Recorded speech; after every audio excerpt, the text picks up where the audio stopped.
Hello, my Teaserking family. How is everybody today?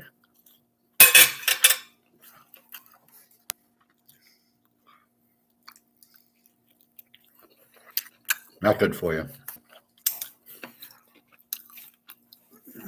Lunch with the professor. So, two important topics I want to talk about first. Then we'll get into football. So, topic one, had some questions that I'd like to get to the bottom of.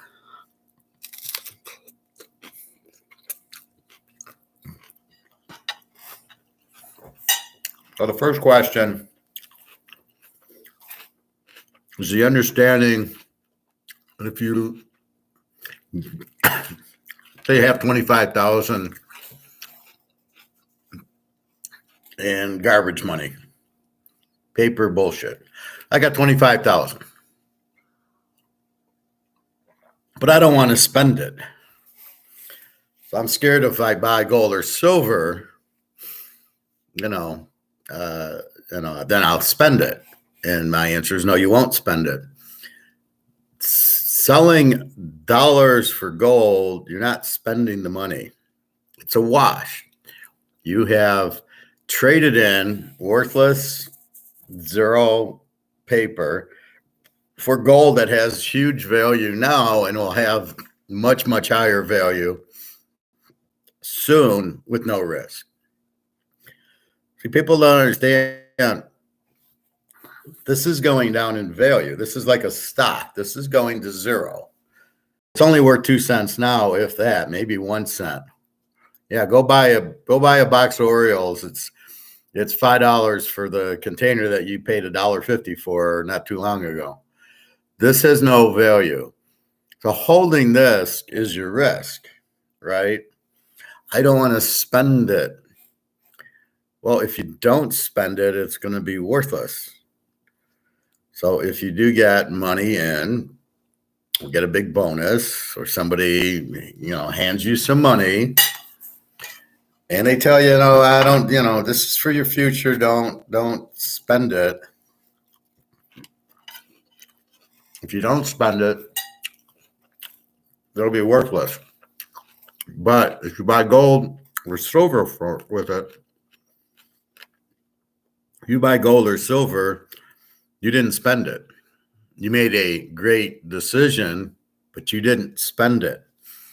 Because the gold and silver, let's say you paid $2,000 for your ounce of gold.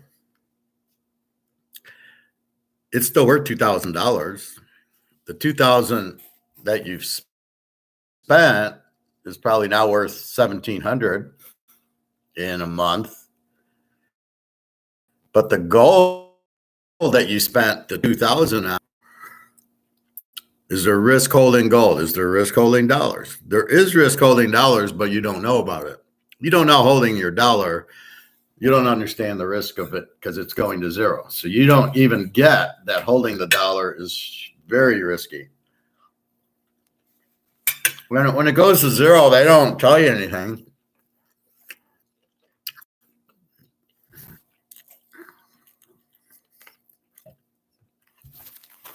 The idiots in government, they don't care about you. They're like Wall Street. Fuck them. We just care about ourselves. So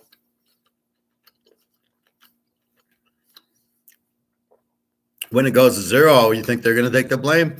It'll be Putin's fault. It'll be China's fault. Now it's Israel and Hamas's fault. This whole war is fake. This whole war is a distraction away from the border, away from the inflation, away from the recession, and away from the stock market collapsing. This is a way, this is like, oh, look at that, and then you won't look at all this. That's what this Israel war is. Is there people dying? Yeah. And there's people dying in New York and LA and everywhere else. War's the biggest joke. And why are people even fighting? I would tell them to go fuck off. I'm not going to fight in your war. You want to fight Biden? You want to fight Israel? You want to fight Hamas? Go fight them yourself. Get in the ring with them and you fight them. What's this military shit? That's the biggest scam I've ever seen.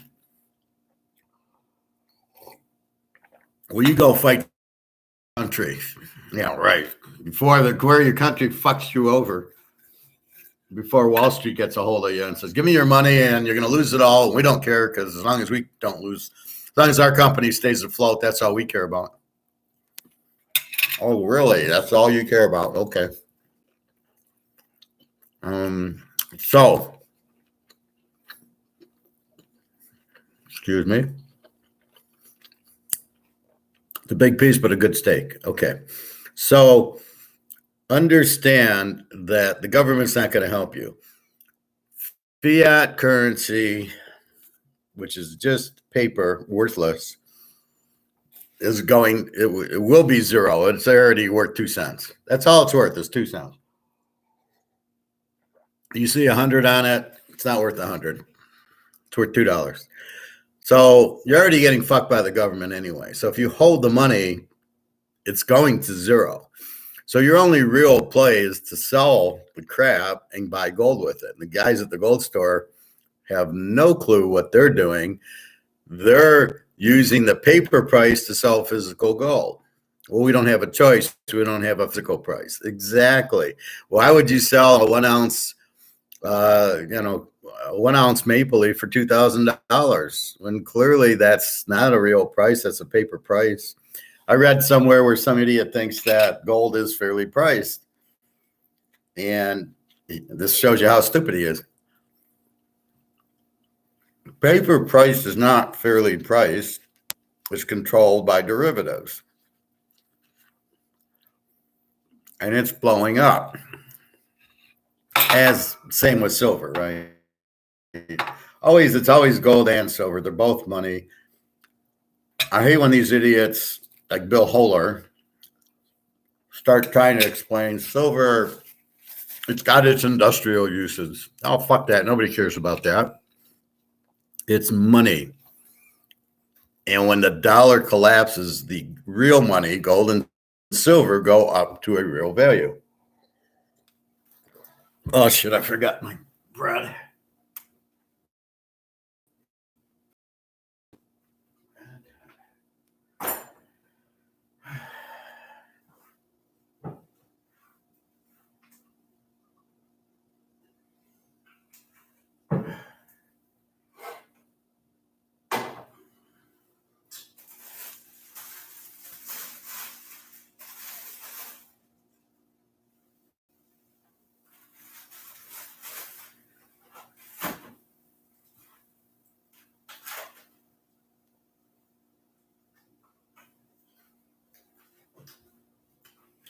Sorry, I'm cooking my pita bread.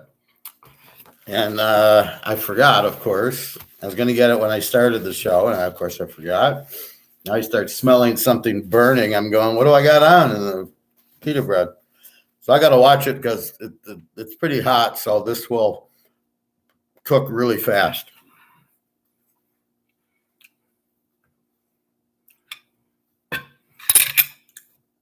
One second. That's about all I'm going to do.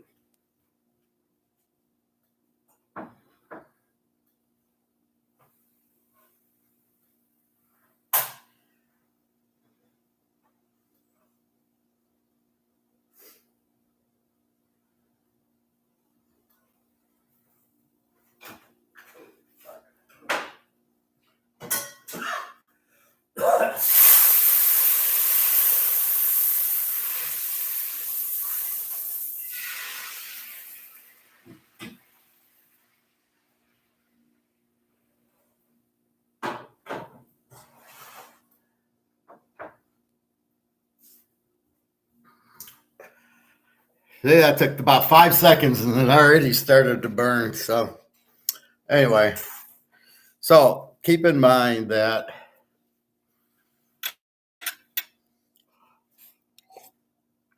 gold is real money. And so if you spend $25,000, and I've spent a lot more than that, you're not really spending the money. You're just switching from paper fiat, which is worthless, to real money. So I don't see, if you're buying real money, how that's an issue, right? It's real money. So keep that in mind. Like,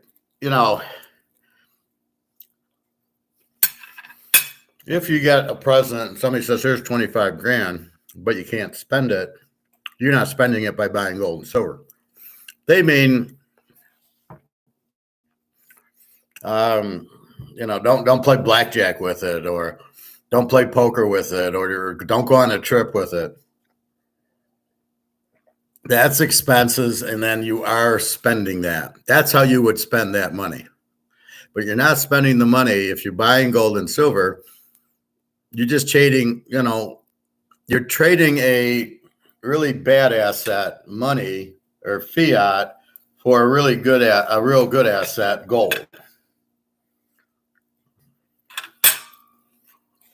So I understand you've got this gift and you are told not to spend it or to save it. Buying gold, you're not spending it. Understand, gold, you cannot lose value in gold, physical value. The paper can be manipulated and go up and down, but not the physical. The physical gold is worth so much more than $2,000. It's almost like a pizza. So understand that, right? So you're never spending. If you bought the Mantle card and spent 60 grand on the Mantle card, I show you, it's an asset. It's worth 60. If anything, it'll go up. The difference with gold is it's actual money. So we know gold's going up because everybody with the paper fiat phony money, everybody with it are realizing they're losing. So what do? They buy gold and silver. So again, a market is determined by demand. Is there demand for the product? Do I have a market? And this is the big question, that when you come out with a product, is there a market for this? Will somebody buy what I make? Will they smell what I'm cooking? To put it bluntly, right, Bobby? And that's really, eventually, they're not going to want this. They won't smell what you're cooking. You'll put it out and they'll say, look at all the countries that are getting out of it. And you think you're punishing Russia by saying you can't use dollars anymore. And they're going, we don't want them. They're worthless. We're going to have gold. So you're going to have gold, which is real money. So that's really what you want. You have no risk of it going down in value because it's impossible, because there's a market for it. A physical price we need, but once the physical price, let's say it comes out tomorrow and there's a physical price and it's going to be $20,000. Until it's not priced in dollars anymore, it'll just be priced in gold. What does gold buy? And it's going to buy a whole lot more than $20,000. Same with silver. It'll just follow along. And that's really what the point is. So to switch from dollars, so here's 25 grand. Okay, I'm taking that and buying gold. You didn't spend anything. So realize that when you buy gold, you're not spending anything. You still have the money. If you need, go back to the coin store and say, I want junk paper again. And the guy will happily give you, he'll sell it back to you at spot. So let's say spot's $19.50. So you lose $50, but he'll sell it to you at spot. He'll say, okay, here's $19.50. That's a real asset with real value. Is there's always a market for gold. And that's the thing with Bitcoin. Is there a market for it? Well, we don't know how it goes up and down. Very manipulated, run by the Russians, basically for illegal drug money and prostitution and all that.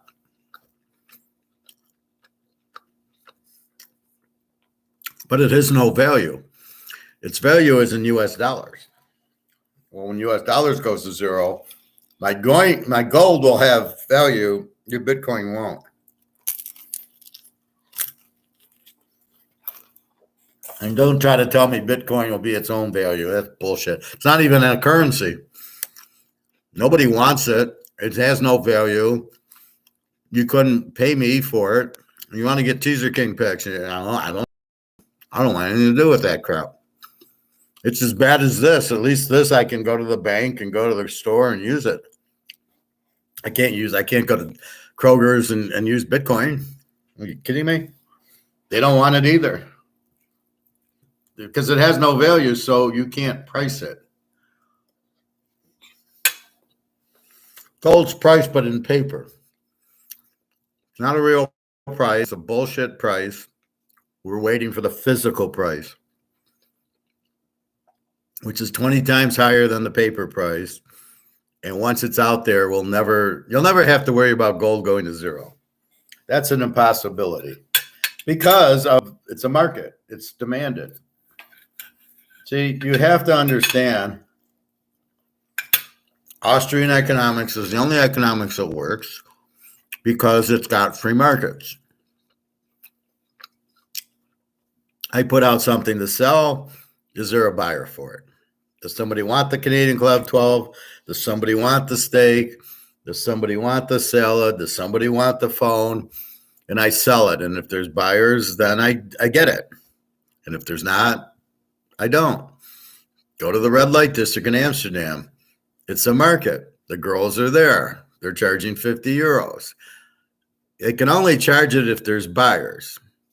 If there's buyers, they do. If there's nobody buying it, then they got to lower their price to try to figure out what to sell it for. But there's always demand for girls. It's just what's the price.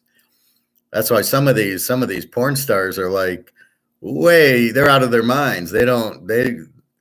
Because you did sex on film does not make you any more desirable than the girl in the red light district who's 50 euros and you want to charge 1,500.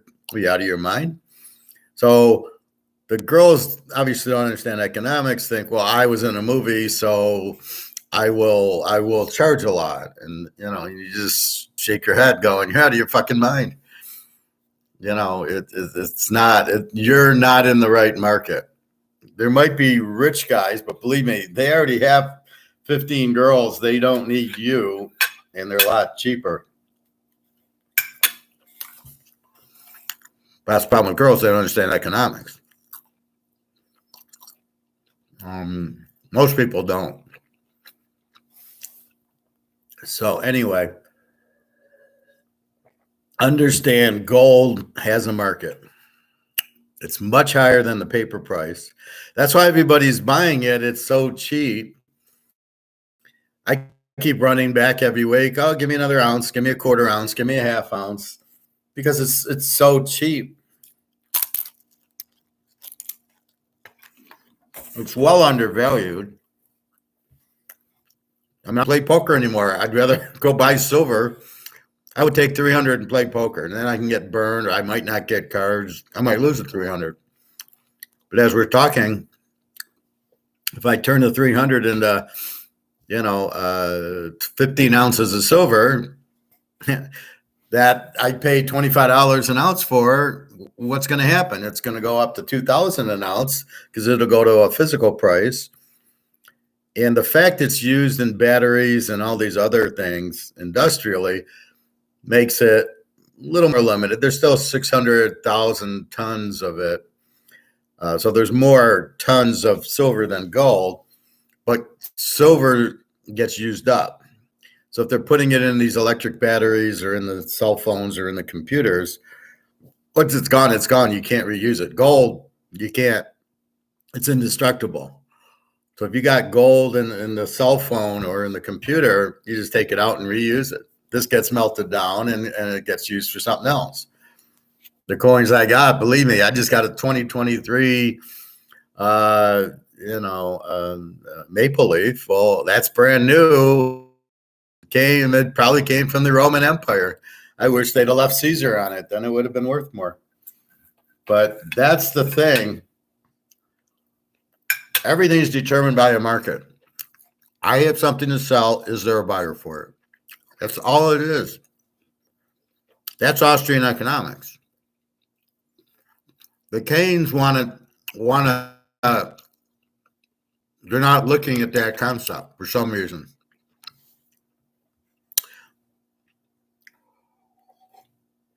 In the Keynesians' mind, they're going, well, you know what? Gosh darn it, we're going to have electric cars. Is there demand for the electric? In other words, if you put one for sale, is somebody buying it? No. Tesla, well, I'll sell it for $100,000. Is there a buyer for $100,000? No. So, I mean, Tesla's going to sit on these cars until he lowers his price to the market, which he doesn't know because he's clueless. This is what I laugh at is these guys running these companies, and then, they hire me for like a senior financial analyst like at Harley, yet I could have saved Harley because I would have told them to buy gold and find your market and off you go. See, they don't understand that because how many people running these companies understand Austrian economics? Probably none. Come on. So that's really the problem is they don't get it. And so they're trying to create a market that isn't there, which you can't. You try to sell the Canadian club, you sell it, and then you come out with this 12-year, and you kind of say, hey, look, since I sell regular Canadian club, I can sell a 12-year. Come on. And that's when we sell electric cars, that's unknown, but not at $100,000 because it's Jesus.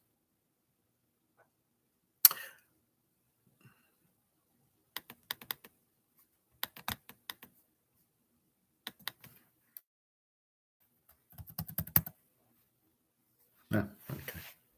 So keep that in mind. If you want to sell something, the question is, what's the market and what's the price? So Tesla, is there an electric car market? And then if there is, which I doubt, what's the price? There's so many things wrong with electric cars. I have a gas-powered car. There's a fucking gas station at every corner. I get the oil changed, the brakes changed, new tires, and I drive it. And I don't have to worry about finding a gas station and everything else. So now you're going to throw an electric car at me, and you're going to come up with some hocus pocus. It's good for the environment. What kind of, we're all environmentalists now?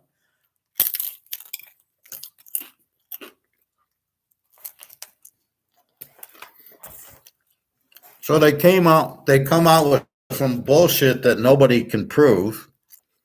You can't prove the climate's good, bad, or ugly. We go outside, we see the sun, we see the clouds, it rains, we go out, we don't get sick. I think everything's fine. I don't see black clouds. I'm not coming in, sneezing and hacking. So what the fuck are you talking about? So they create this bullshit. They're trying to create a demand for the electric car by saying, oh my God, we're all going to die of gas-powered cars. What are you talking about? So the problem is that's how they're trying to create a market and sell the electric vehicles. And it's all because Tesla wants to make money. And probably the government has a kickback in it like they do with the border. The government's making money with all these people coming in. Just like this war in Israel. It's all about money.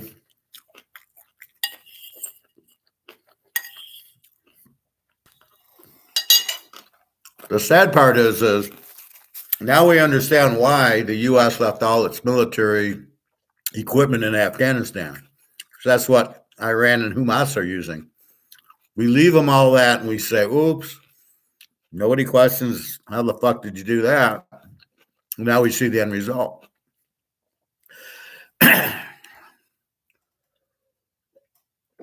They're using the weapons against Israel. Now it makes sense. So who's really behind this? It's Biden again.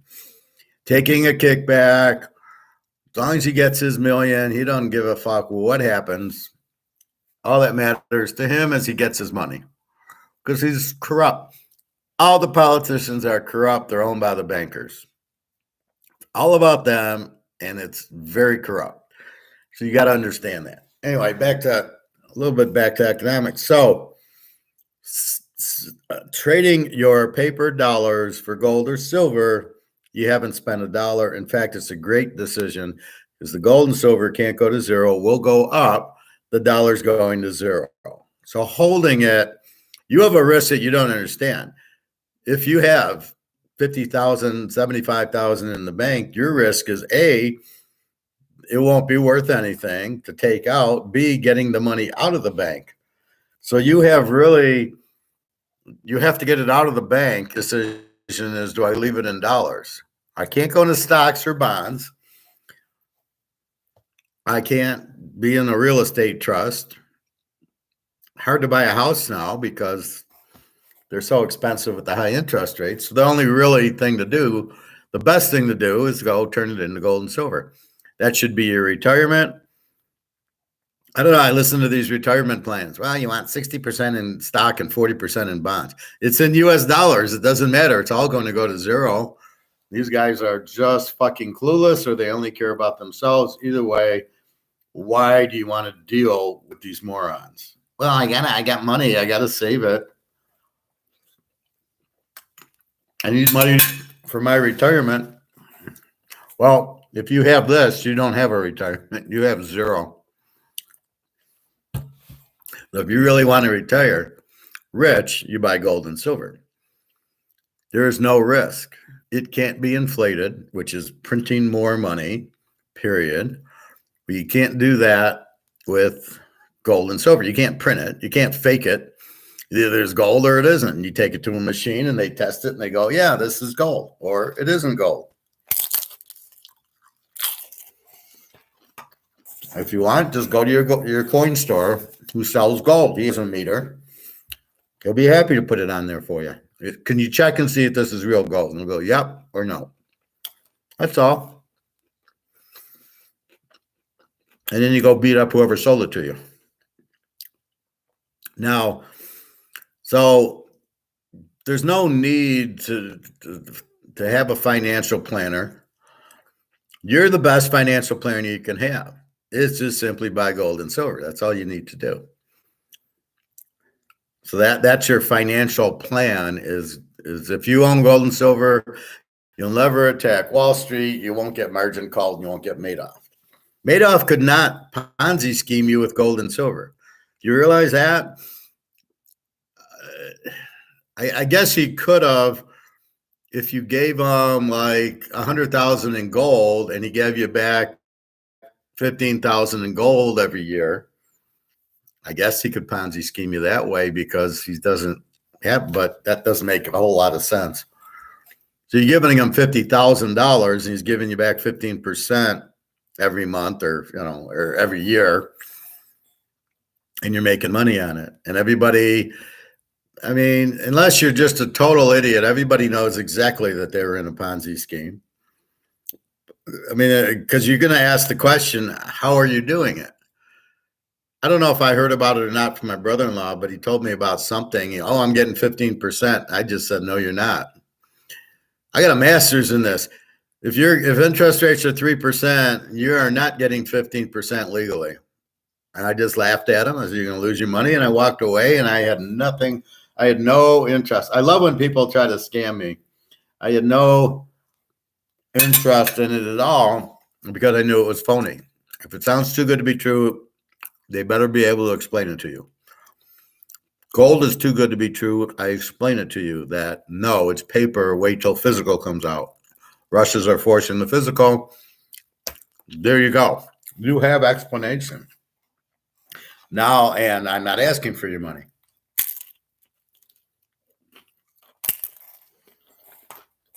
I'm telling you, I show you what I've got.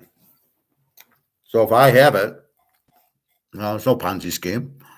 The Ponzi scheme is the people staying in the dollar, thinking it has value. It doesn't.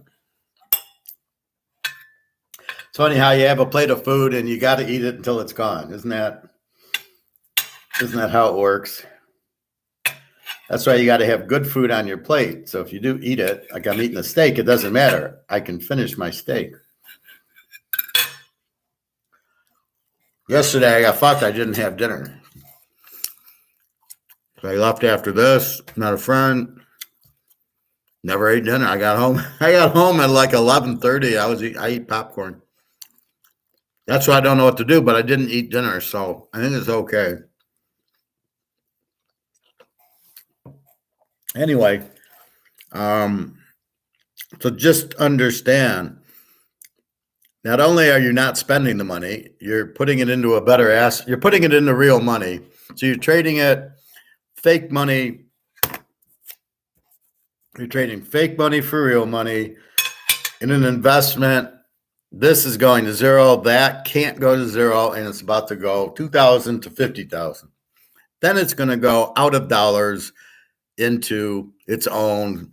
Gold is worth a house or car or something. So gold doesn't need dollars to have value. It's the only thing that doesn't.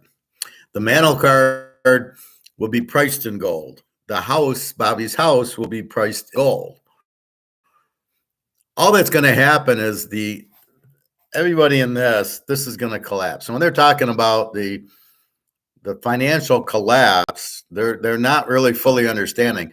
This is going to zero. Does not mean there's a collapse. Those in gold are not going to get collapsed. Those in this will. But what the governments will do is come out with a new currency and say, oh, well, this is no good. We're going to come out with this. I mean, if they wanted to come out with CBDCs, just come out with CBDCs. You don't have to collapse the economy to come out with CBDCs. You already have Bitcoin. You didn't collapse the economy for Bitcoin. Nobody wants it. And if you think you're going to try to control everybody, I don't understand that at all. Why do you need to control anybody? Life's about money. Life's about freedom. So you want to fuck everybody's freedom and you think people are going to want that? You're out of your mind. You won't last 5 minutes. If you try to shove CBDC down your throat, you won't be able to walk outside. Anyway, so selling your useless dollars for gold is a good thing. It's the best thing. Central banks do that all the time. They buy gold. Putin buys gold.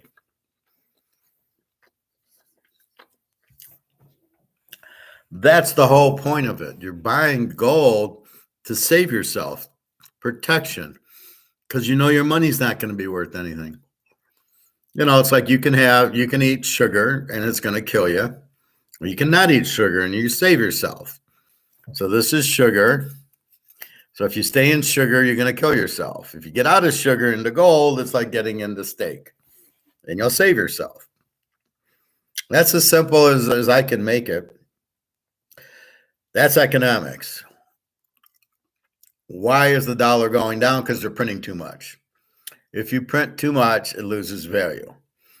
Somehow the Keynesians act stupid and pretend they don't know this, even though it's never worked. You cannot print money and print it and go into debt and print trillions of dollars of money and think it won't have an effect. They know it does, but they'll just, being the kind of insects that they are, they'll blame it's Putin's fault. Oh, now it's Israel's fault.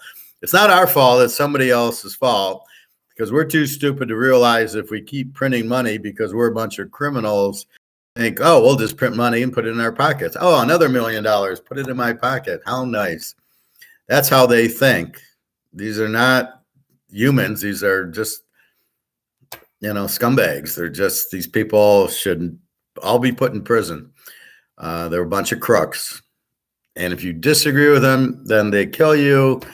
If you agree with them, you could kill anybody you want, like Hunter Biden, like Joe Biden did. It doesn't matter. They will simply ignore it and not prosecute you. And then they take over the FBI and the CIA are now political. Well, if you committed a crime but you like communism, then that's okay. What the fuck is going on here? This is the problem with America right now. It's not the way it should be. Laws are, justice is blind. She doesn't care if you're, Democrat, liberal, Republican, communist. Did you commit the crime? Yes. Then you go to jail. It doesn't matter. Well, wait, I like Biden. Oh, well, wait, if you like Biden, then you don't go to jail. I mean, that's all these people should be thrown in jail because it's against the Constitution. That's why they made the Constitution checks and balances and everything's blind. And you got to have gold and silver for money. You can't use paper money. And there's not supposed to be a central bank because this is what happens. They knew what they were doing, but we're not using the Constitution anymore. Somehow we got away from it because it controls, right? If I'm in charge, I can't print $1 billion. So let's get off the gold standard so I can print $1 billion. And that's basically what happens. So with that said, I hope that answers your question, my friend. As far as trading in bullshit cash, trading this in for gold, you're not spending a penny.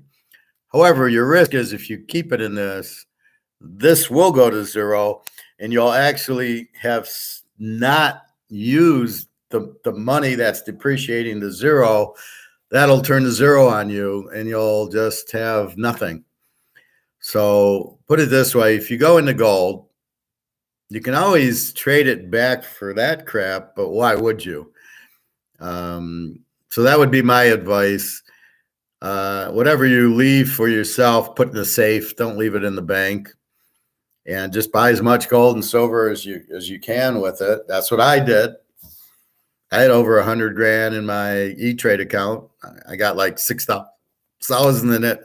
Everything went out and everything went to gold. And it's sitting in a safe, all comfortable.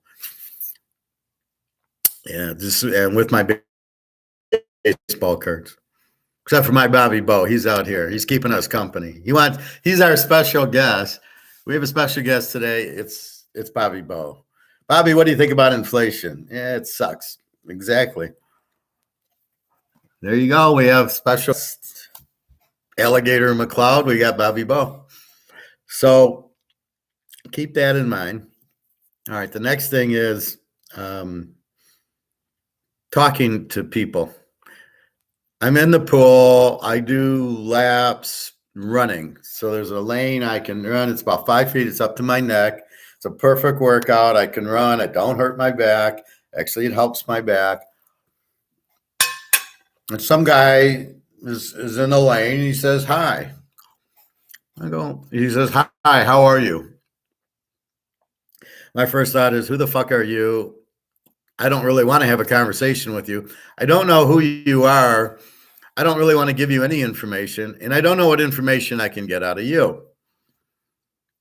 Translation. I don't know if you're a Keynesian or an Austrian or if you're into gold or not. And if you start talking about the weather or the sky is blue and the grass is green, I don't really give a fuck. I'm here to think about class and football and gold and silver and everything else and my girls. So I don't know you and what are in other words, if we do start talking, what am I going to get out of it? Are you going to teach me about Austrian economics or gold? Are you going to say you got gold? Is there anything I'm going to learn from you to begin a conversation with? And I thought about it and I said, there's nothing I'm going to learn from this guy that I want a conversation with.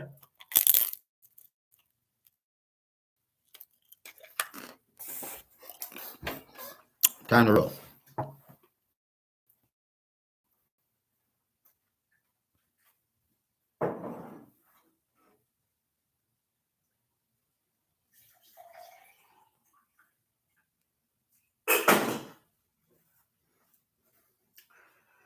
So think about that.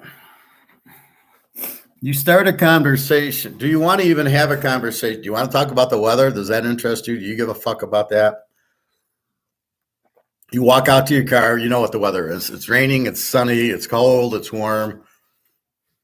That's it. So what are we going to have a conversation about? Well, here you know. It's going to be economics and football, poker, girls, markets, money. So you either join or you don't. And if you join, great. If you don't, that's okay. That's why it's live. You can come in and go out. But I do know at the end, when I go into my site tomorrow and I see, oh yeah, 95 people watch it, then I go, okay, there's a market for it. So why do I want to have a conversation with a stranger in the first place? If it's a pretty girl, it might be just to learn more about her, to date her, to take her to dinner. If it's some old man, do I want to pick his brain or not? If it's a communist, maybe I want to pick his brain and understand why he's a communist. But basically, that's really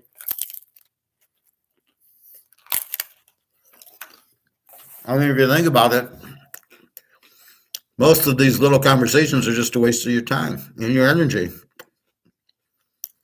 So I had that thought while I was this guy, and I just kind of said, hey, and I didn't look at him, said hi, and then just kept going. Then I'm in the hot tub, and I did the same thing. Some guy sits across from me. I don't even say hi. I have nothing to say to these people. And when I try to help them with gold and silver, economics, or diabetes, they don't want to listen to me anyway. So I'm wasting my time. There's nothing they're going to tell me that what are you going to tell me about gold and silver? Well, I already know all about it. There's nothing you can tell me I don't know about gold and silver or money. And I don't want to have a stock tip because I don't want to be in stocks because they're dollars and they're going to be worthless. So what is it that I want to have a conversation with you about? Nothing, unless I know you because we talk gold. So if I meet Bobby and I see him, we can have a nice conversation because we already know, we'll talk gold and we'll talk football and LSU and all that. Or some of the other, my friend I just mentioned in the beginning of our class, turning the paper into gold. Okay, that's fine. And he's been a customer for years. So I don't mind helping him at all. But that's really the key to it. People ask me about, should I buy this baseball card or not? Okay, that's fine. It's an asset. You understand you're buying assets. The key is to get out of the money. So to have a conversation with somebody, you have to ask yourself, what am I going to, I guess I broke it down into what am I going to learn from this guy? What kind of conversation are we going to have that's going to interest me more than, yeah, it's a sunny day out? And I can sit there and go, are you ready for the Depression? What do you think of the war? Well, why do I care what this guy thinks? I don't know this guy. It's like talk radio. All they're doing is talking about how good the Lions are. And I'm like driving off the road with the stupidity. Yeah, they beat a real good Carolina team, and they beat a real good Atlanta team, and they beat a really good Green Bay team, and a real good Tampa Bay. So they beat the shitty NFC South teams, the three worst teams. And then they want to say, oh, Tampa's got a good defense. Do they? Who did they play? Atlanta, Carolina. The shit's playing the shit. Are they really a good defense?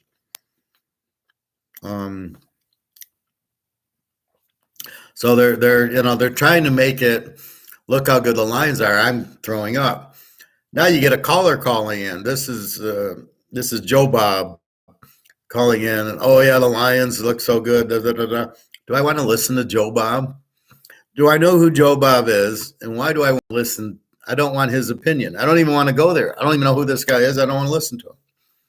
So this is the problem. So I'm getting really like, very few people are going to really teach me anything at my level right now. There's some friends, of course, that you really aren't trying to get information out of, but mostly, why do you have friends? You have girlfriends for one reason only. Your guy friends you might play poker with, or you played baseball with. I played a lot of softball, or let's go play poker. So kind of like, oh, come on over, we'll watch football, or let's go to the casino. We'll play poker. I'm going to go play poker, and for company. But from a philosophical perspective, to meet a stranger who you don't know anything about, my only thought is, what am I going to learn from this guy? Now, at my level, I'm not going to learn a lot from too many people unless it's my teacher from Walsh College or something. Then I'll listen to him. But otherwise, I'm just sitting there going, I don't want to say hello to the guy. There's nothing that I'm going to gain. I'm not going to sit there. I'm working out to have a half-hour conversation with the guy. I do with the lifeguards. I kind of joke with them. I need some sort of humor, but I'm not expecting a conversation with them. But when I see a young lifeguard, it's more to help him or her with gold and silver than it is to, I'm not there to learn from them. I can teach them, and I like to do that. But I'm not teaching. All I know is these 60-year-old guys don't want to learn from me. So I'm getting really tired of talking to them and associating with them.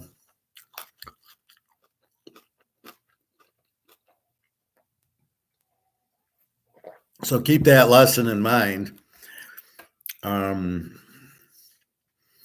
Like I said, in investing, you want to understand what the game is. And you certainly don't want to rely on a stranger. So Attack on Wall Street again. I get bored. I watch that movie. I like it. And I trusted you. I gave you my 60 grand. You put me in a real estate trust. There's supposed to be no risk and 8%. So in my mind, I'm going to turn my 60,000 into 80,000 with no risk. Again, you're not understanding that there's this huge risk. Plus, you don't understand the risk of just being in the dollar. So that's why if he knew what he was doing and he knew his options, he'd be in gold. You can't lose. You don't lose in gold. You lose in gold when you're in paper, when you are looking at the paper price and it's $2,000 and it goes down to $1,800 and you think that's the real price and you sell it out of a panic mode and you go, I lost 200. You didn't lose 200. You got fucked because it was in paper and the derivative guys sold it because the dollar went up, and you lost because it's a paper price and you will have physical. You should never sell physical gold at a paper price. Just wait for the physical price. That's all you need to do. All right. That's my spiel. Let's go through college football. We have 3 games tonight. Jesus Christ. Sir, Conference USA.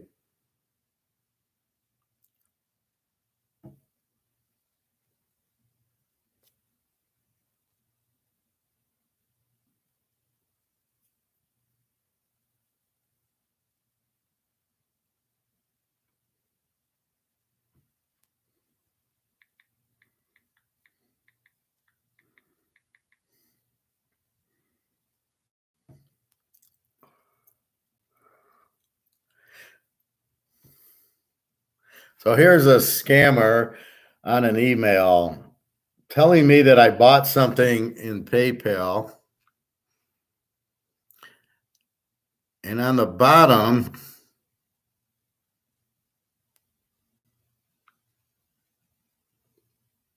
is a PayPal invoice, which I'm supposed to click on and give myself a virus, which I don't click on. Thank you for choosing us as your preferred provider of quality products. What did I buy? A quality product. We're happy to confirm that your order payment has been successfully debited from your account and your order will be processed shortly. Thank you. It doesn't say, hi, Howard. It says, hey, customer. Well, look how I responded. Fuck off, loser. So I go in, and if you click on the name, it gives you the email of vicderrick85@gmail.com. Doesn't sound like a company to me. So that's what it initially looked like. So there's this PayPal thing. Well, why would I get a PayPal invoice? So I say, fuck off, and I'm going to send it. And then I'm going to delete them, and I could block them. I hate when you get these because for a minute you go, oh shit, did I, am I getting charged something? But you didn't do anything. They can't just take your PayPal and work like that. You would have to, if somebody hit my PayPal, I would get a note that Joe Blow wants $100 from you, and then I would have to say yes or no. It would never come in an email, but if I hit on that thing on the bottom, I would get a virus, or they would get all my information, whatever it is. If you didn't do it, certainly don't want to go in that way. So then you go into your PayPal. So watch, we'll go into PayPal. My site's working. I'm so excited. So we'll go into PayPal. So I'll show you this. See how much you learned from the professor.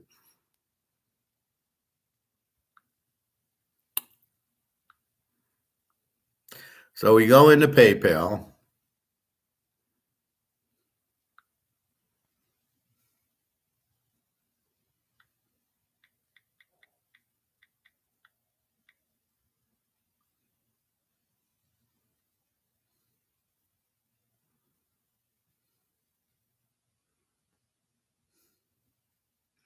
And I can see there's no debit hit. Alex bought my picks, and then I sent it to my bank, which should be in the bank. You can see you didn't get charged anything. There's no activity.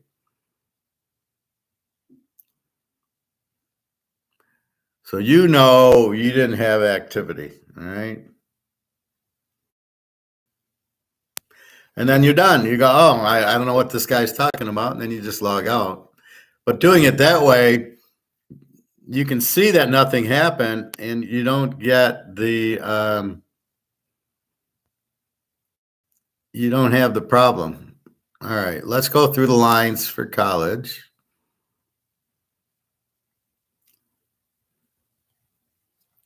All right, we've got Liberty, 14.5, 56. And then I'll go through the analytical part. So let's just do today's games right now, and then we'll go through the rest in a minute. Western Kentucky, 7.5, 58, down from 60.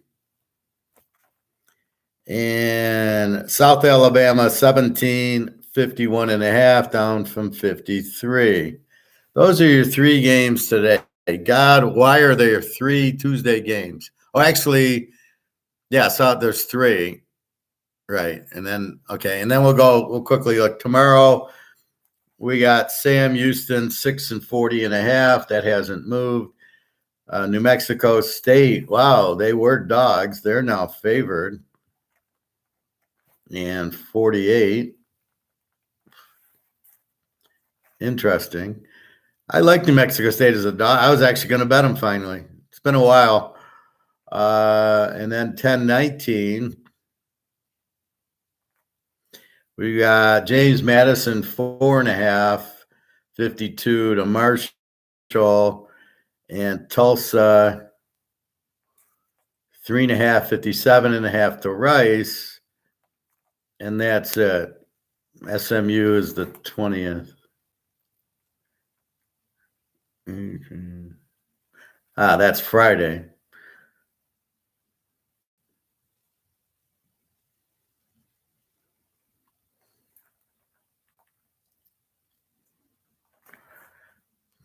And SMU is 19.5 and 56 to Temple. All right. And Ohio State, 4.5.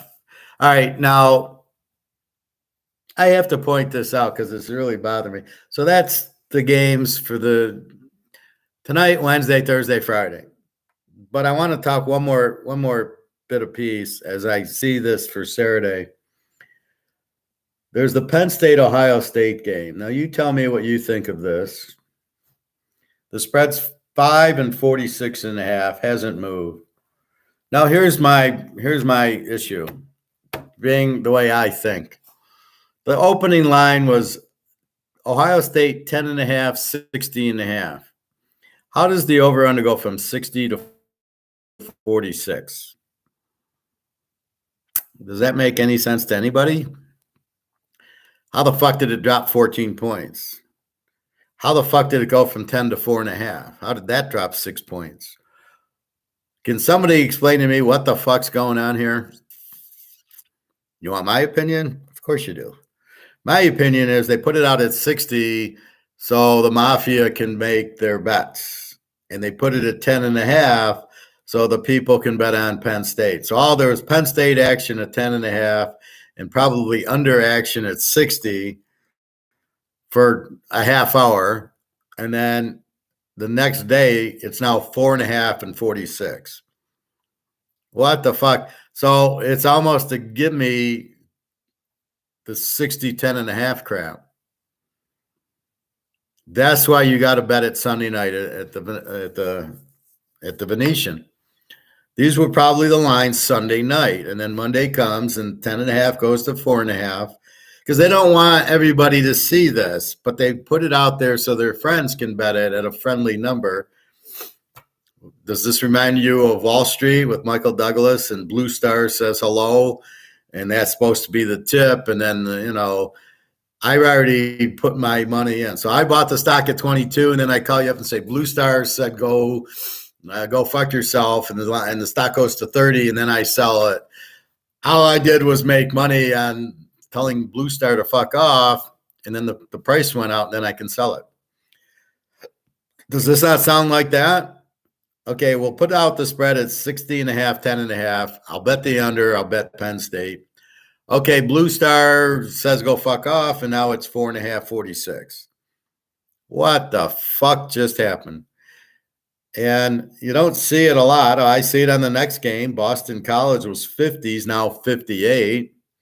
Let's see where else we see it.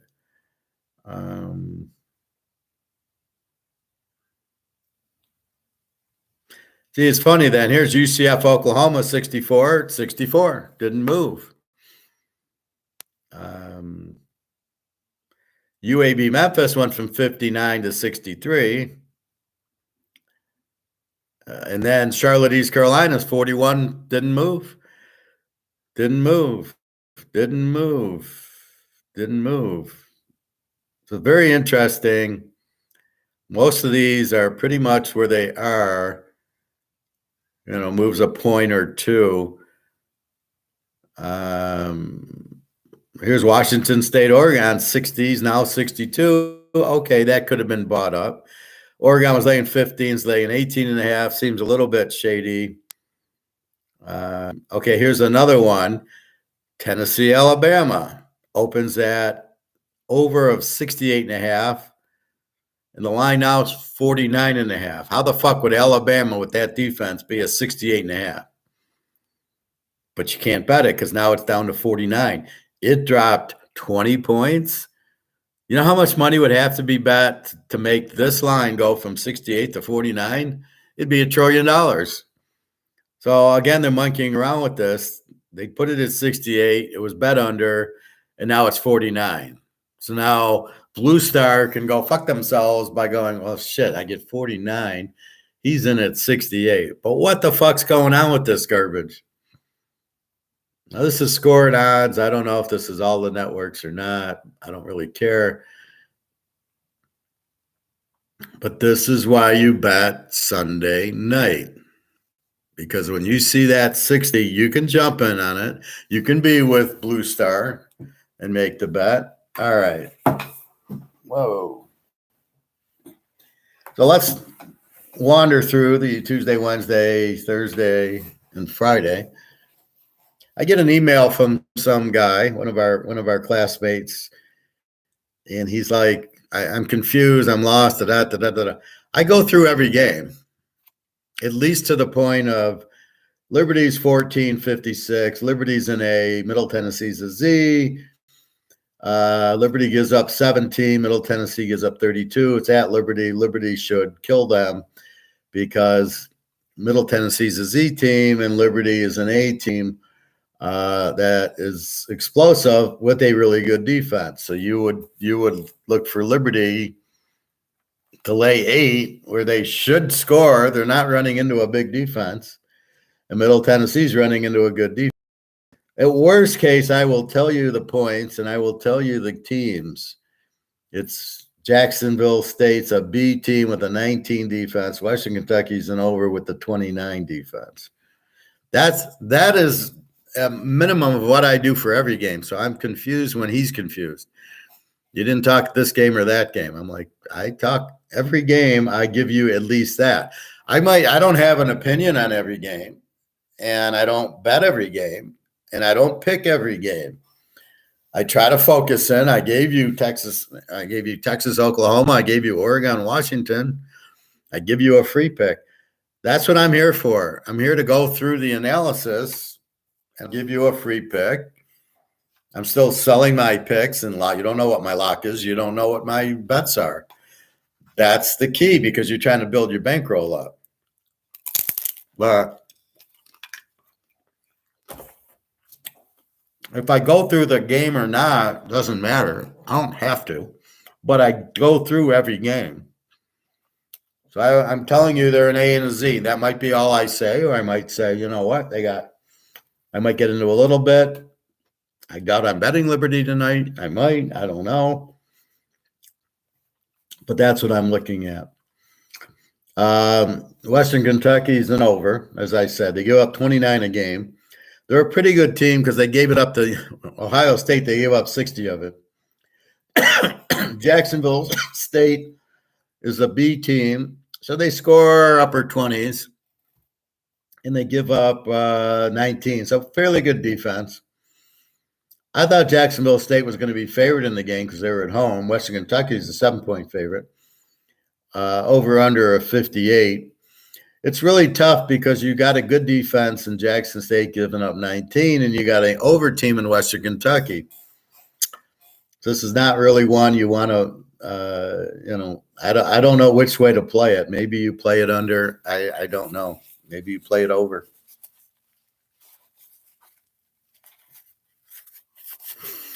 It's a hard play, is all I can say.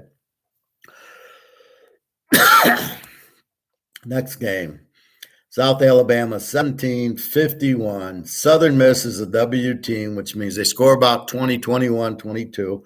A Z team won't score 20. You score a little bit more, I make you a W. It's all for me. It's also I know, okay, they're going to score 20, 21, 22. They give up 35. South Alabama is an A team and gives up 22. Just like Liberty, I think South Alabama is playing a terrible defense, should light them up pretty good. Should. Sam Houston against Florida International. Sam Houston is 640. Florida International is a W team, and they give up 27, which isn't really a terrible over. To me, the overs are over 30, but I made this an over of 27. Well, really just 27. Sam Houston's an under team. They don't score a lot, and they give up 25. So if they score 20 and they give up 25, they're an under, they don't score, but you don't score a lot on them. So it's not like a team that gives up 35. That's the method to the madness. So Sam Houston, fairly good. But really, when you look at it, Florida International gives up 27 and Sam Houston gives up 25. So call it whatever you want. They're fairly even there. And they both have weak offenses. So the over is 40, which I don't know what to make of that. It seems kind of low. Like, I don't know, am I going to go? I'm not going to go under with these defenses. And as we see, a W and an under, when they play weak defenses, they score. That's what they do. New Mexico State, UTEP. We had New Mexico State getting 3, which I loved. Now they're giving 3. Mexico State's a B team. They score about 28 and they give up 23.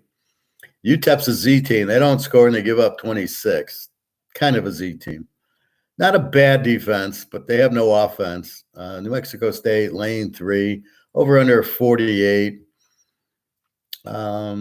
Mexico State should light them up pretty good. The question is, how much will UTEP be able to put on New Mexico State? But you can see they're a 23 defense. I think New Mexico State could be a good play here.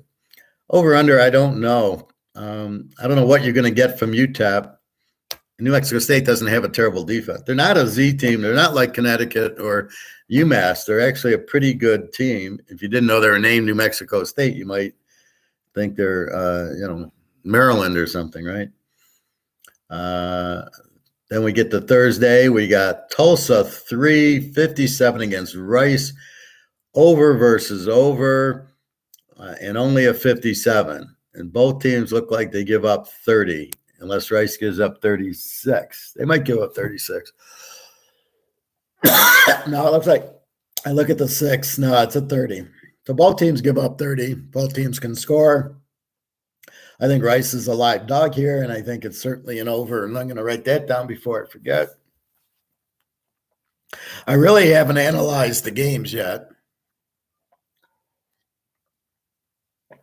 I'm doing that now. So what I do is I update the stats, then I put it in. So as you can see here, so I update the stats and then I say, oh, this is AR and this is their defensive totals, and then I highlight the Z teams so I can quickly find, this is our bitches, this is who we want to bet against. And that's what I quickly do, but I haven't really looked at the matchup yet. So this is the first time I'm really looking at it. I like Rice as the dog, over under 57. Now I'll go into the team. So basically when I go into the team, I'm sure Rice scores in the 30s, gives up 30. So I already know that part. It's now I'll look at the quarterback maybe and check the injuries if they're playing or not. So this is a very good over and a very good dog. James Madison against Marshall. James Madison 452. We like James Madison. We've been winning a lot. Marshall is an over team. Last year they were an under team. They still have that great running back Ali. James Madison -4. So they're the A team. They got a 21 defense. Marshall's an over and gives up 29. So James Madison should be able to light up Marshall pretty good. Marshall could have a little bit of trouble with James Madison. Again, I don't like road favorites. I prefer the dogs on the road or home dogs. And then over under a 52. James Madison should be able to score pretty good. I think this is maybe an over game. Got to think about it a little bit more. So Marshall should score on James Madison. It's a 21 defense. It's not like a 7 or a 10 or a Georgia where they're going to get shut out. And they do have a over offense, and I like their running back Ali. So they should be able to score in the 20s, and James Madison should get 30 up. That's 50. It's a 52. Oh, he needs 46. So this is a very live thought. Depending on injury. Is Marshall's quarterback out? Is their studs out? How about James Madison? Is their quarterback out? So that's where you always got to go to the injury just to verify that this is the team you want to bet on. As we saw, why did we lose the Niner game? Well, because the idiot missed the field goal, but we lost Deebo Samuel and McCaffrey in the game. So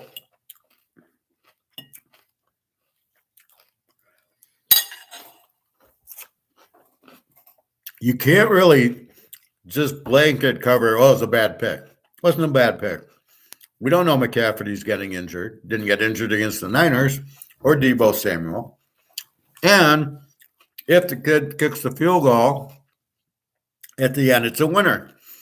So there's reasons you win and there's reasons you lose. Maybe the other teams, Watson didn't even play. We lost to PJ Walker, for Christ's sake, from Temple. How does the Niners do that?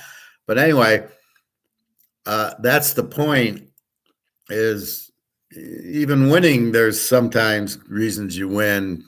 We won with San Diego yesterday. Worst coach team I've ever seen. Well, they're up there with Dallas. But a brief moment on that game was so fixed, it was ridiculous. Look at the end of the game. 3rd and 19, and they get called with the holding penalty that is so bad that they don't even show the replay of it. This is the problem. The refs are bailing them out on a 3rd and 19 with a holding or illegal contact. First of all, those should not be automatic first downs, right? It should be 5-yard penalty. Now it's 3rd and 14. Why is it an automatic first down that there is illegal contact, or even if it's holding? Shouldn't be an automatic first down. That's what's fucking things up. So Dallas on 3rd and 19 is dead to rights. Pass isn't close. And then they get rewarded because the game's fixed. This is what we're dealing with. This is fixed worse than the government and the money. These football games, because DraftKings or BetMGM have a lot of money on I guess they had a lot of money on San Diego. Who was favored? Dallas was 1.5. The over-under was 50. So it wasn't an over-under thing. Dallas 1.5. So there was a lot of money on San Diego, I guess, and therefore they wanted Dallas to win, and they made sure they won with a bad penalty. 3rd and 19, we're going to bail you out there. I mean, this is the problem. You don't call penalties. It all goes back to this analytics and this 4th down crap. They're trying to sell you is the coaches don't go for it on 4th because it's safer to punt the ball, not to go for it. And if you go for it and you don't make it, oh, that's okay. There's more guys that make it than don't make it. And they're trying to sell you that shit, which is horseshit. So with that problem, this is why it sucks, because the analytics are macro, not micro level. So it's not by team.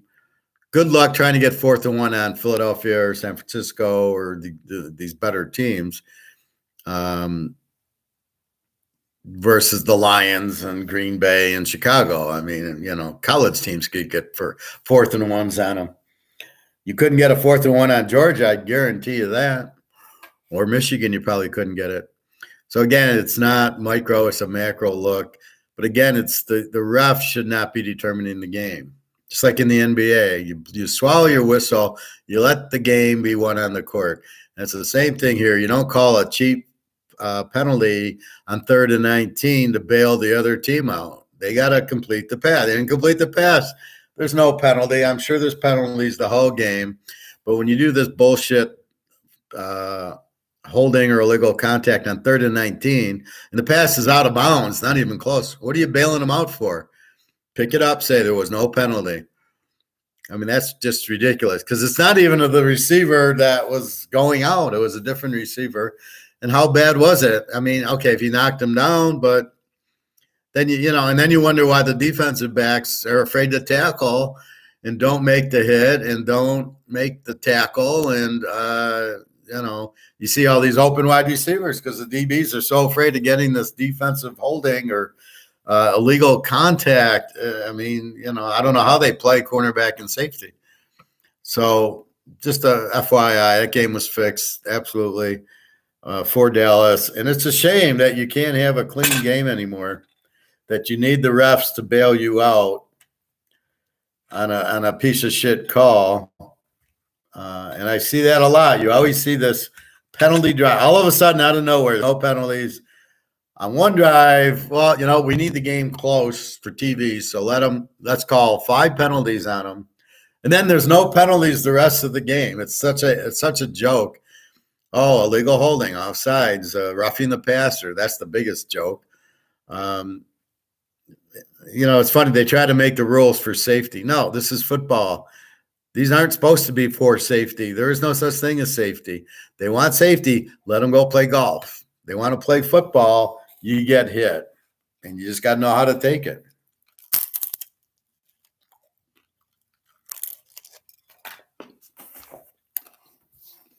Anyway, this is the problem. The league's so fucked up.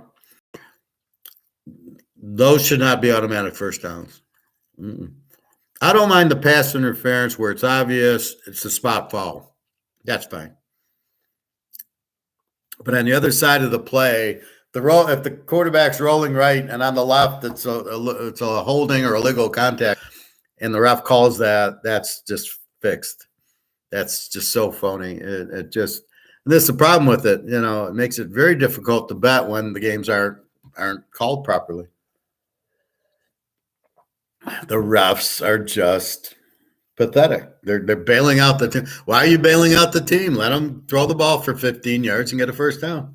But I think I got to get rid of this automatic first down shit. That's the biggest problem. All right. Where did I leave off? James Madison, Marshall, again. It should be maybe high scoring. James Madison, the A team. Marshall's an over. So Marshall should score a little, and their defense isn't what it is. So James Madison they should both be in the 20s, which gets you to the 52, which is really 46. So that's how I think I'd play it. SMU and Temple on Friday night. SMU 19, 56. SMU's an 18 with a really strong defense this year. They're a 17 defense. When's the last time you heard that? And Temple is a W team. They give up 36. SMU should go up and down the field. Now, here's the problem with these games. They're not a normal Saturday game. It's open to fixing. It's also open to the teams being off schedule. Here you got Liberty. You think Liberty, Middle Tennessee's ready for a Tuesday game? They play Saturdays. So they took a week off and played it on Tuesday. Now they play, I think that was last week. Yeah, Tech played Middle Tennessee on Tuesday, and Liberty played Jackson State. And now you got Liberty playing Middle Tennessee and Western Kentucky playing Jackson State. So these guys are what? Are they going to play every Tuesday? Well, they're not playing Saturdays anymore. They're now playing Tuesday night football. Who gives a fuck? And it is only for betting.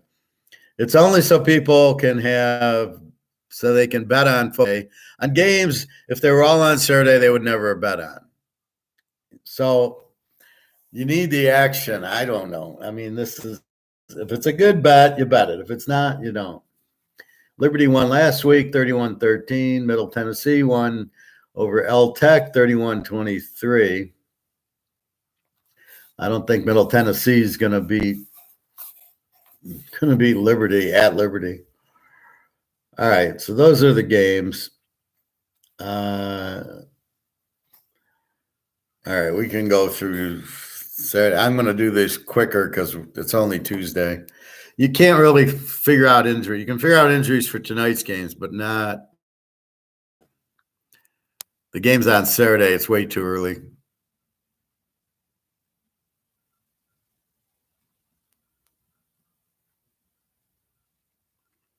All right, as I said, Ohio State 4.5, 46.5. We've got Georgia Tech 4.5, 58.5. The BC, and BC's been scoring this year. They're not the inept team they were last year. They're actually an over team. Cincinnati 2.5, 50.5. Hasn't moved. Rutgers 4.5, 40.5.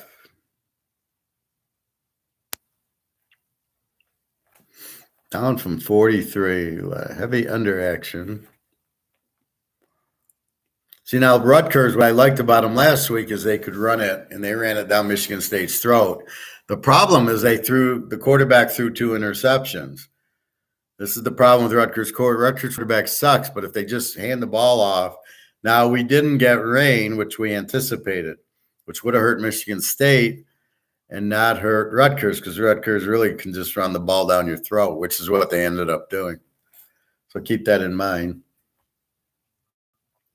But Rutgers is a solid B team. They give up 16 on the ground, and Indiana's the Z team now, giving up 29. So again, I think Rutgers kicks their ass because they got the running and the defense. So it doesn't matter where you play.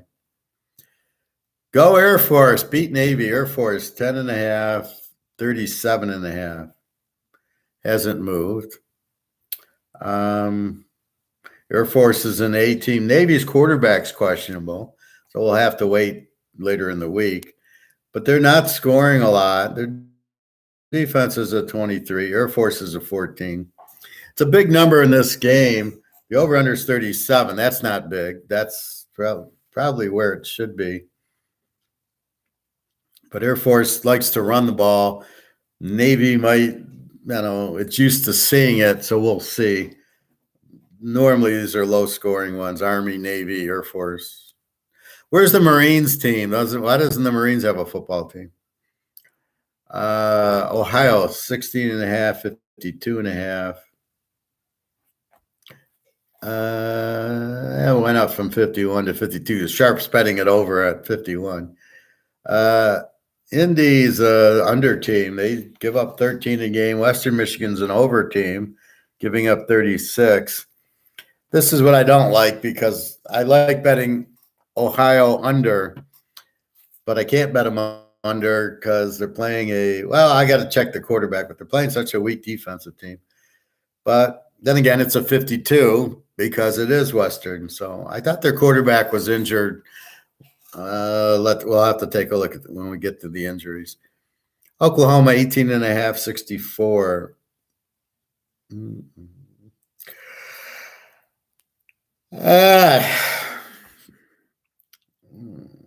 Oklahoma, 18, 64, up from 63.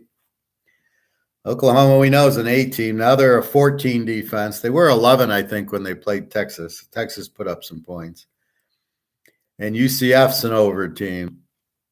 So UCF is not going to go score a lot on this defense. We like Gabriel. UCF's not looked that good. I think Oklahoma smokes them here. See, now they've had the week off from the Texas game. Now they're back, and now they can gear up to get to the playoffs. They got to win out. So they're fully motivated to win. Texas is fully motivated to win off of a loss. They can't afford another loss. Both teams are fully motivated to win now. Arkansas, 5.5, 48.5. Down from 7 and down from 50. Arkansas is an O team. Mississippi State's got a lot of injuries. I think Arkansas State might win a game. A lot of injuries to Old Mississippi State. Even the quarterback is questionable. Will Rogers, Arkansas with Jefferson, my man. And they give up 25, so not a great defense. So we got to check on Mississippi. I'm confused by Arkansas, but now they played a 45 with Alabama. They could barely score on A&M. I mean, who is this team? So it's all Jefferson. He makes them or breaks them. Makes them or breaks us. Memphis, 5.5, 63.5.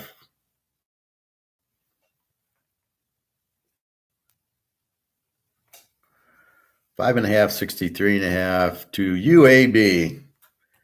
Memphis, an A team, but they give up 23. UAB is an over team.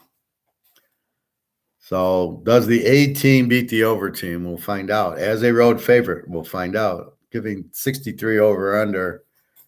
Yep, we'll find out. This is a toughie.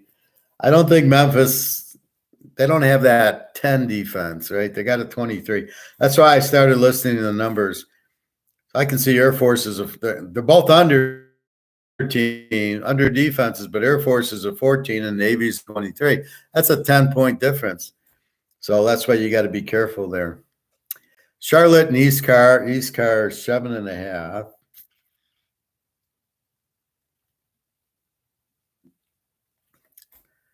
Up from 6.5.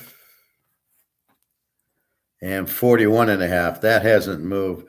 Both teams are W's. Charlotte's got the better defense at 25 to East Car's 27.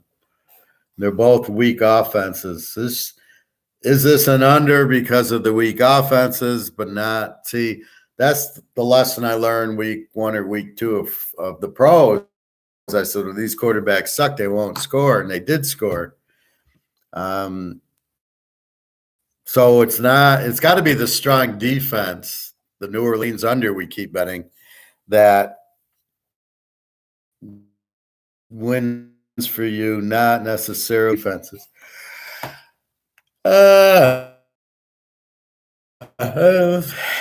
Sorry. Georgia Southern, 16.5, 59.5.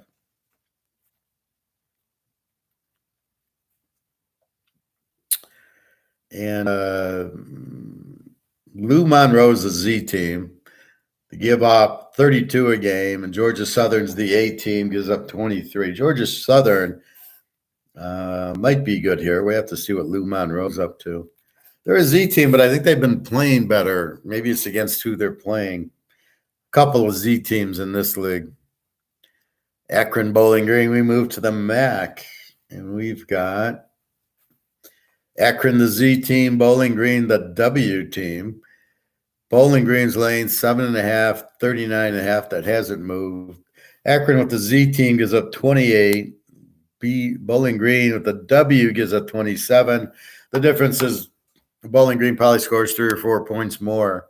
So Akron probably scores 15. Bowling Green scores 20. That's probably the only difference. That's why they're using. And then they give up 25 and 27.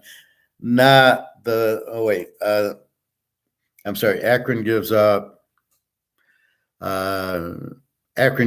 28. Bowling Green 27. So that's the only difference. Akron gives up a little bit more. It's not like they give up in the 30s, but upper 20s, I will call it an over.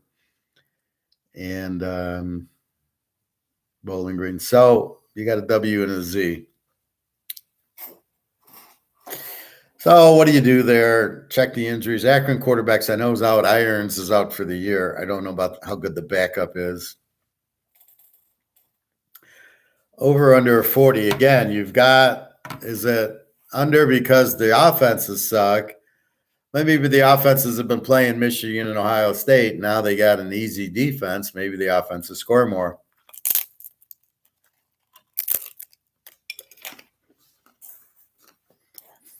So one way to look at it is going to the other games. For example, Akron. So Akron's a Z team, but are they really? Yeah, I guess they are. So they lose to Temple 24-21. But my point is they scored 21 on Temple. Then they played Kentucky, and they lost 35-3. Then they play Akron 29-27. Buffalo 13-10. Northern Illinois 55-14, and Central Michigan 17-10. So they only, against Akron, did they score 27 points. So my whole point was, are they not scoring at all against everybody, or is it just against the tougher opponents, bringing their number down as we're just doing averages, right? But here, clearly, they don't score a lot. So again, you can't really go over. Hey, Eric. So that's why I would be. That's one way to check. Are they really? A Z team against common teams? All right. Pitt, Wake Forest. Wake is 1.5. 47.5. Hasn't moved. Pitt's an E team. They give up 25. Wake's an E team, gives up 23. And Pitt just killed Louisville. So follow the logic. Louisville gets all excited.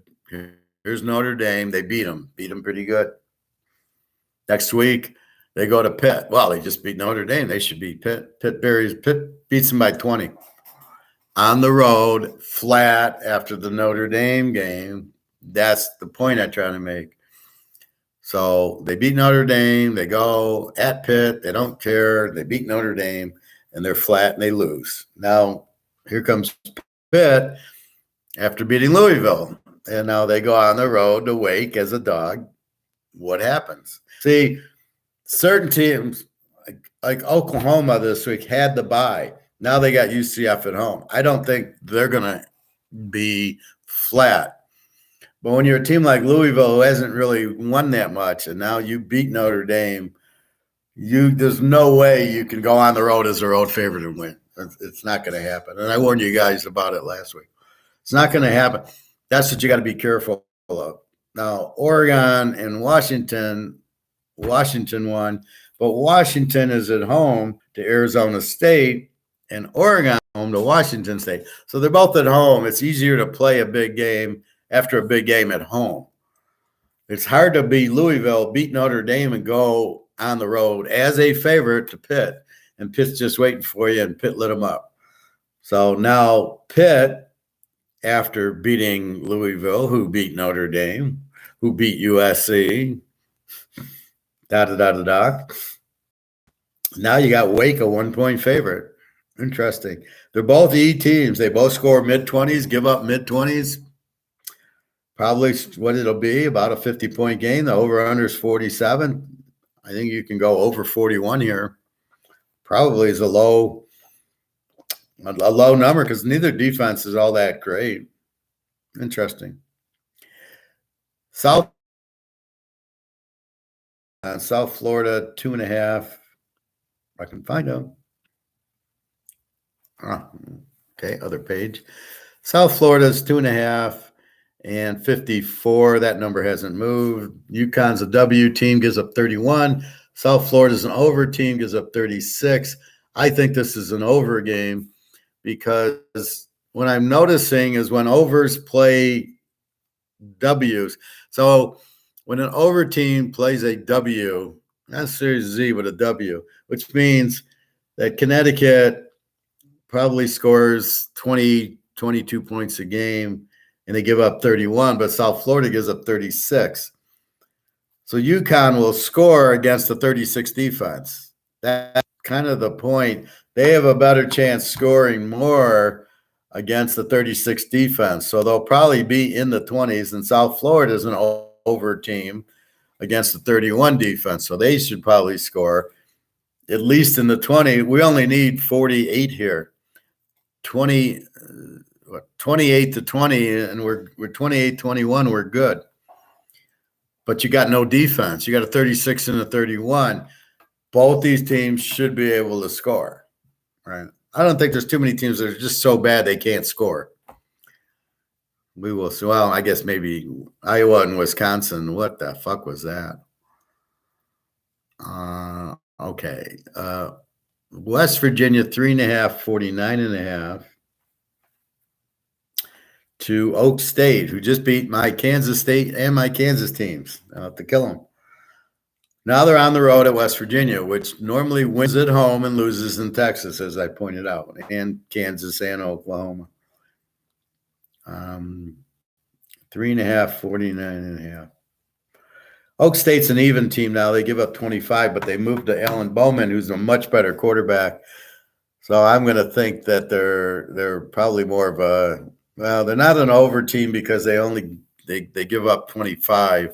I know they give up 30 and score 30, but they probably are the last. They beat K-State 29-21 and beat Kansas 39-31. So they're starting to play better.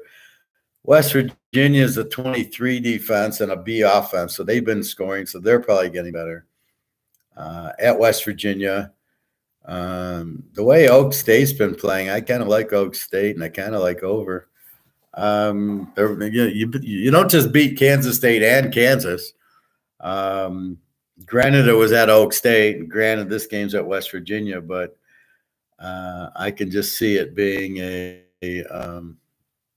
I can see it being close. I can see it getting into the 30s. And all we need here is 44. That seems really low. I mean, West Virginia's a 23, not a 13. Central Michigan, 4.5, 41.5.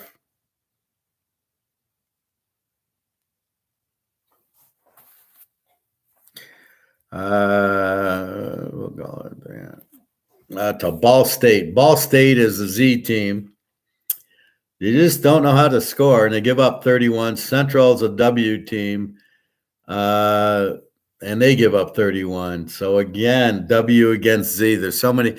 The MAC has so many weak offenses. I've never seen like 7 or 8 of the teams in the MAC don't score 20 points a game, and it's really you got Toledo and Miami of Ohio, and you got Buffalo. Central, I should score 20. I don't know what their problem is. I think they've had some injuries. But again, both give up 31. Are you going to get an over? The over-under on the game's 41 with these defenses. So we'll have to study a little bit. Maybe there's some injuries. Buffalo is 6.5, 44.5, down from 7.5, and down from 46. Buffalo's an over team. They give up 32. Kent's another Z team who gives up 35. Iron quarterback's out for the year. So their backups there. We'll have to look at that. Over under a 44 in a game with Buffalo in Kent. Now, so there's 2 ways of looking at it. You either like the over because you think Kent's going to score 25 in the game and you figure Buffalo to score that. And that's 50 and you only need 38. Or you don't think Kent's going to score at all. The quarterback sucks. Their offense sucks. Buffalo will win, 28-0, but they won't get to the over. Then it's Buffalo because Buffalo is 6.5. Cut it to half. So you have 2 ways to play this. The safest and best way is probably taking Buffalo because Kent's the Z team. All we need is just to win the game. We don't have to win by a touchdown. We just got to win. So if Buffalo just beats Kent, now how bad is Kent? Kent's a Z team. They don't do shit. Their coach is now the coach at Colorado, probably wishing he came back. Now that Colorado's gone in the toilet. How did they lose to Stanford again? Jesus Christ. I watched the tape of that game, and I still can't. I still shakes my head. But, again, when you don't have a defense, you can't beat anybody. That's why it's so important to have one. So here, Kent and Buffalo, neither has a defense, 32 and a 35. But Buffalo does score. Snyder's a good quarterback, good coach. We'll go down to the running game. So if they both have good runnings or no runnings, we know neither has a defense. So if you can run, if they don't and they pass a lot, they just don't score. Well, Buffalo scores, but what's Kent's deal? So it's either Buffalo or an over. Because it's such a low over 38 with these defenses. But we're running into that in the MAC. None of these teams score. We got W's and Z's all over the place. Wisconsin, how the fuck are they favored over anybody? Are you kidding me? Wisconsin, 2.5, 42 to Illinois. Illinois is a W team. Humpty Dumpty is the coach. That guy needs my carb video. He needs to kill his carbs, kill his sugars. He needs like a 3-week fast to clean himself up and get his fucking body in some sort of shape. This guy's going to die in 2 weeks. I mean, he's huge. That heart, his blood pressure, especially coaching, must be 300.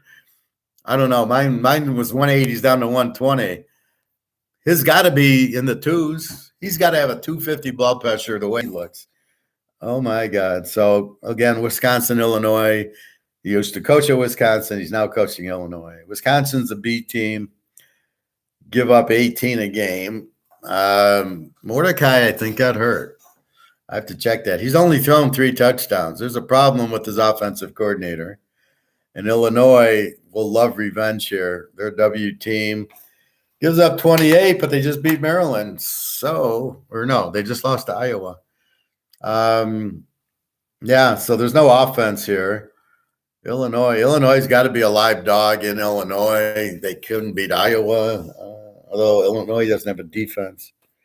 Very strange game here. Eastern Michigan, Northern Illinois. We've got Northern Illinois, 11.5.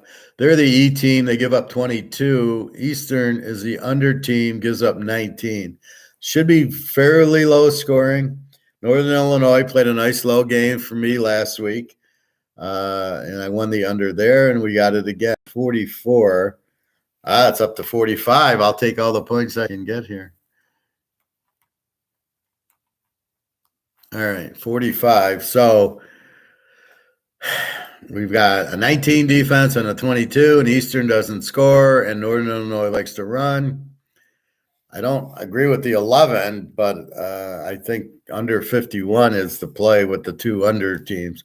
Here, I don't mind playing the under when the defenses are 19-22. Where I get burned on the under is when they give up 36, but I say, their offenses suck.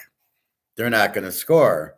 Well, if you got weak defenses, as Colorado just showed you, Stanford does not have a good offense.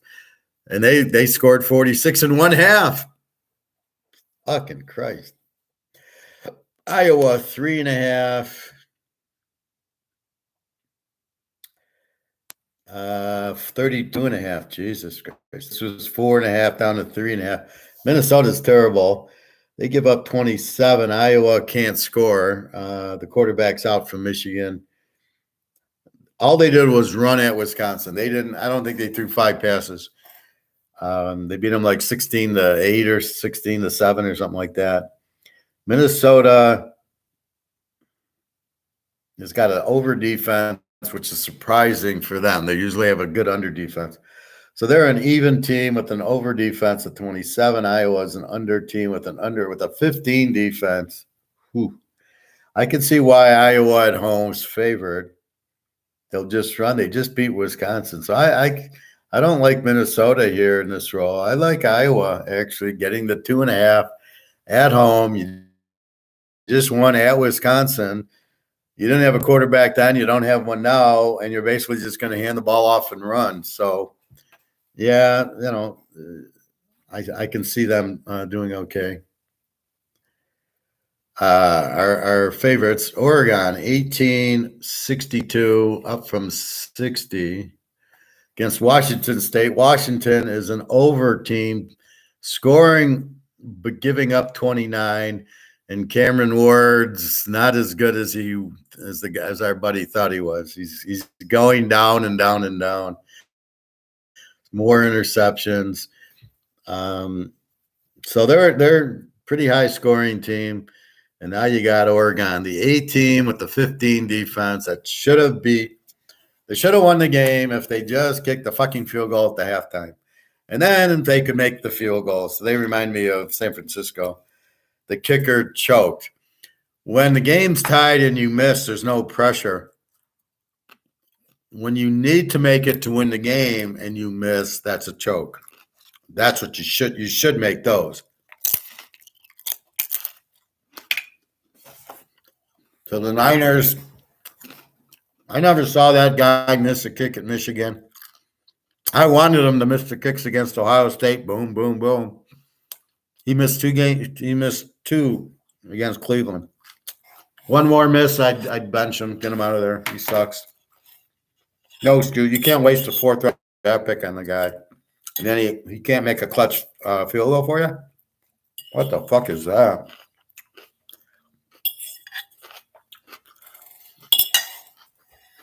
So,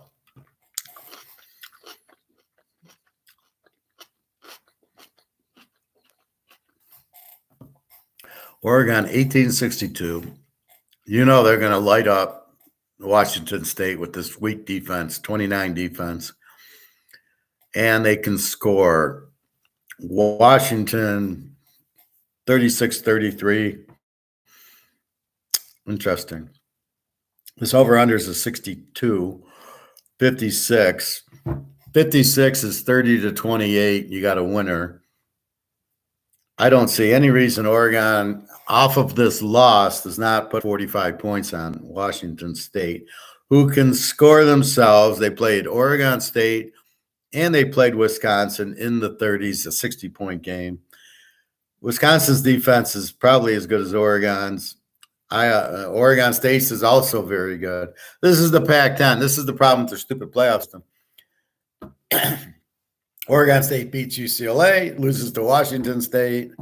They'll beat Oregon. They'll beat Washington. It's like there's so many good teams. Then you got Utah, UCLA, and USC, and then Washington, Oregon, Washington State. You got 7 good teams. Well, of course you're going to get losses. That's the whole stupid. Utah should have been in the playoffs. They might have been able to beat Georgia if Rising stayed healthy. They had the defense. The only way you're beating Georgia is you got to have a Georgia defense. The only team that has that is Utah, Florida State, maybe Duke. Duke could give Georgia a game the way their defense is going. And Iowa State, no, Iowa State, not this year. Not Kansas State either. Maybe Oklahoma, they have a very strong defense. And Oregon would love them because Oregon, they get revenge. But their coach has his set up his ass too, going for it on 4th down like it's a gimme. The point that these idiot broadcasters are saying, they all think it's a good idea. They're trying to win. The point that they're all missing, including this moron in Detroit who steals all my shit, says you can't fault them. It was a good idea. And I'm like, yeah, you can fault them. You don't understand. You punt the ball down at the 5-yard line, you've got the momentum. They now say to themselves, oh, fuck, we can't score. We got to go 95 yards. But when you go for it on 4th down and don't get it, it gives the defensive team, it gives Washington momentum. We only got to go 50 yards, not 95. The Oregon team is depleted because they're all going, what a stupid move. Why didn't we punt the ball? So you've depleted your old team and you've given a motion to the other team. That's what you don't understand. All they do is punt the ball. It goes out at the 10-yard line. It's psychological. We got to go 90 yards. Oregon's pumped up. Washington's like, oh, fuck, we'll never do this. That is the point that nobody is getting, that when you go for it and don't get it, you give the other team the momentum and the emotion.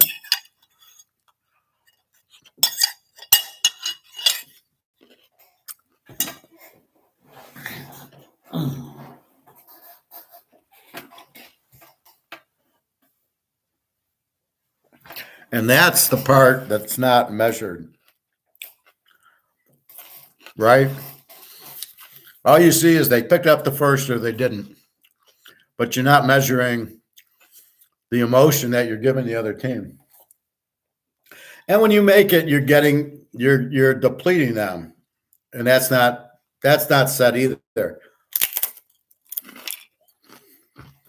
But just to go for it, and think it's a good idea, you're out of your fucking mind. You don't know anything about football, Troy Aikman and Chris Collinsworth and all these other idiots on TV who every time they go for 4th down thinks it's a good idea.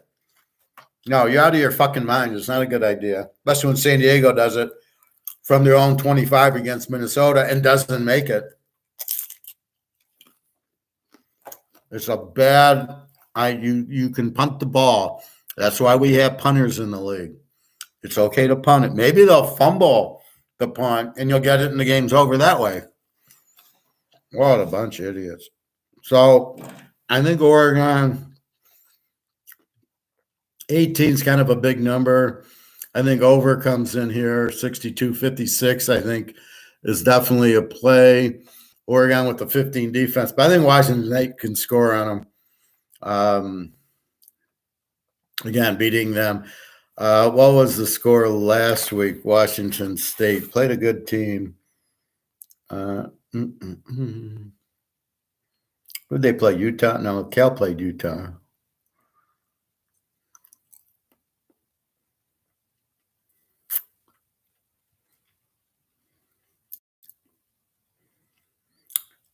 Oregon State beat UCLA. The rookie quarterback struggling for UCLA. Where's Washington State? Colorado. Maybe they were off.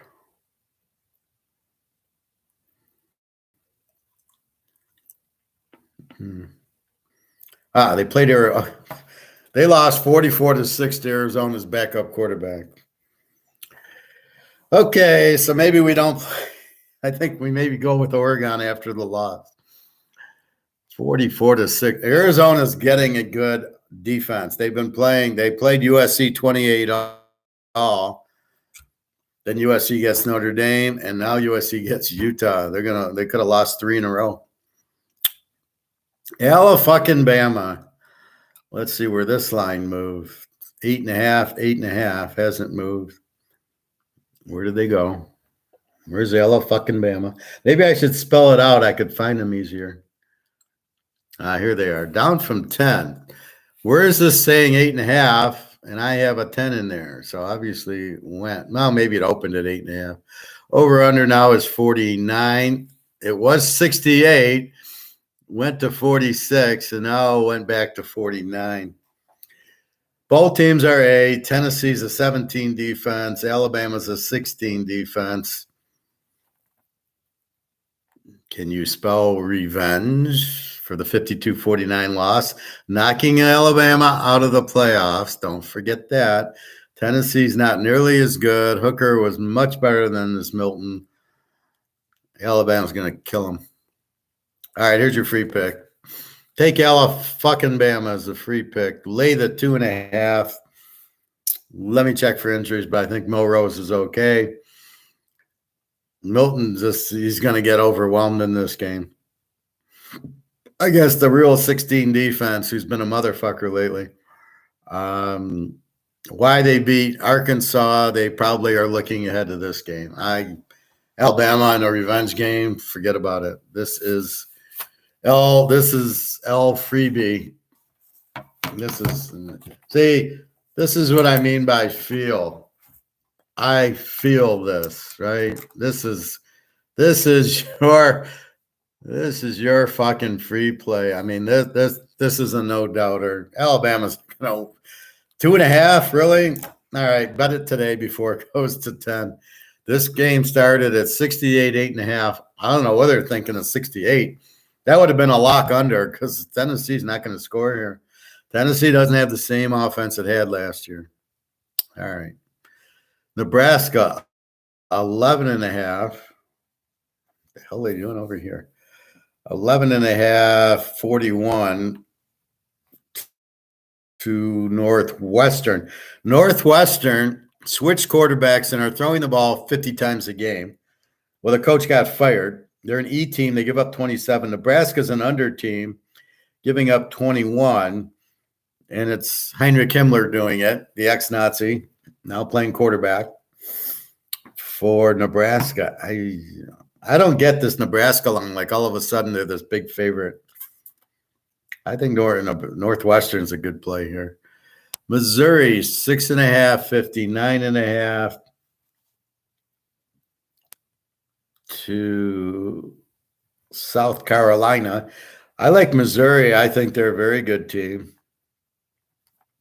They're a B team. They give up 25. South Carolina is an over team that gives up 31. I think this is an over. I think this is a Missouri even at home. They played very well. They played Bobby's team, LSU, pretty good, and then LSU at the end. But Cooks is a good quarterback. Rattler, we know, chokes. We've been there, done that. And the game's at Missouri. I like Missouri here. This is a nice one. Tulane and North Texas. Tulane, we know, is the A team. They're the class of that league, if I can find the game. Tulane. Here we go. 2062. So it was 2061, goes to 2062. Tulane's an A team, gives up 18. North Texas over team giving up 36. Ooh. I love Tulane here. Where we're finding games. See, this is why I like to do this, because when I look at it like this, then I can get into the game. When I'm just putting the numbers up, I'm really not paying attention. I'm just saying, oh, okay, Tulane's 20. I don't even know who they're playing. And I don't know the rank of the team. Are they A's, Z's, whatever? I know the Max are. I know Kent and Ball State are Z's without looking, but like North Texas, yeah, they're the over team with no defense. Tulane should win big in this game because they got their quarterback back. He's going to light them up. North Texas scores. They're an over team, but they really don't, against North Texas, they're not going to score. I don't think I'm looking at the over in this game at all, just Tulane. The battle for the MAC, Toledo and Miami. We now have Toledo -1.5 was even. And 50 is the total. They're both A teams. They're identical. Toledo's a 20. Miami of Ohio's a 19. I like the dog in the game, especially the home dog. Miami of Ohio +7.5 is right here. As we're noticing, these A teams, you take the dog, you win a lot of them. Texas and Houston. Texas 22-60 hasn't moved. Texas, we know, is the A team. Good defense, good running, giving up 16 against Houston. Over team, giving up 31. Texas, off of the loss, should be real pissed off. They get a pretty weak Houston team defensively. I'm not a big fan of Donovan Smith, the quarterback. He's shaky at best. Do we go over 61? I'm not sure Houston gets this over. Now, they played Oklahoma to a 64, and Oklahoma had a goal line stand, so it's almost a 71. So the point is they put up 30 on an 11 defense, Oklahoma. So I look for them to get about 50 in this game. So it could go over also. Houston does score, but I don't know how much they're going to do against Texas. But Texas should light them up. They should run it down their throat. Texas is more like, let's run it, and they can't stop our running, but should be explosive. Again, off of a loss. They can't afford a loss for the playoff. They'll play Oklahoma in the championship game if they make it, so they can't afford to lose. UTSA 3.5, 60.5 to Florida Atlantic.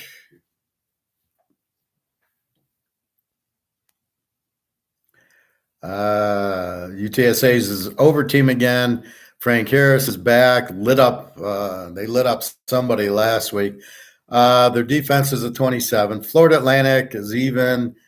Their quarterback's out, but their backup doesn't look too bad.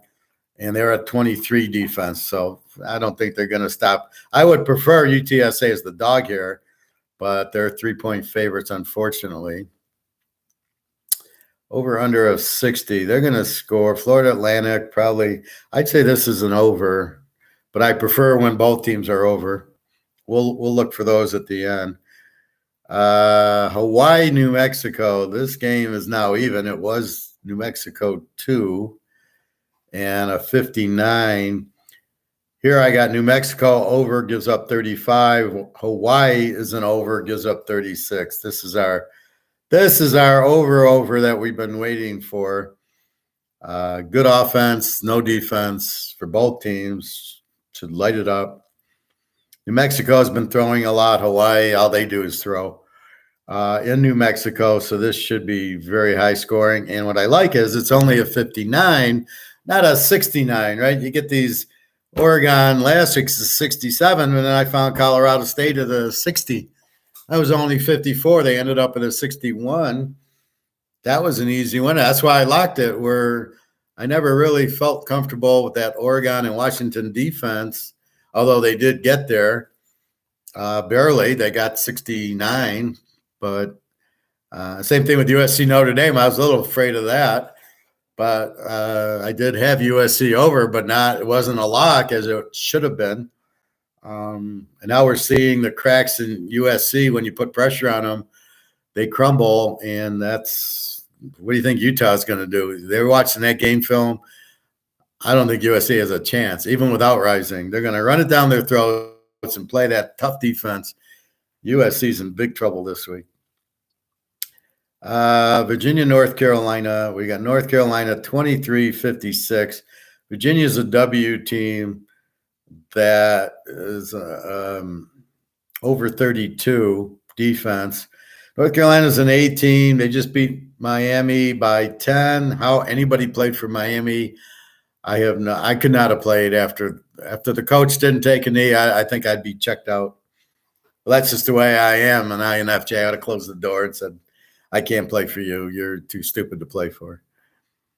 I want to go to Georgia where they have smart coaches. North Carolina, 23-56.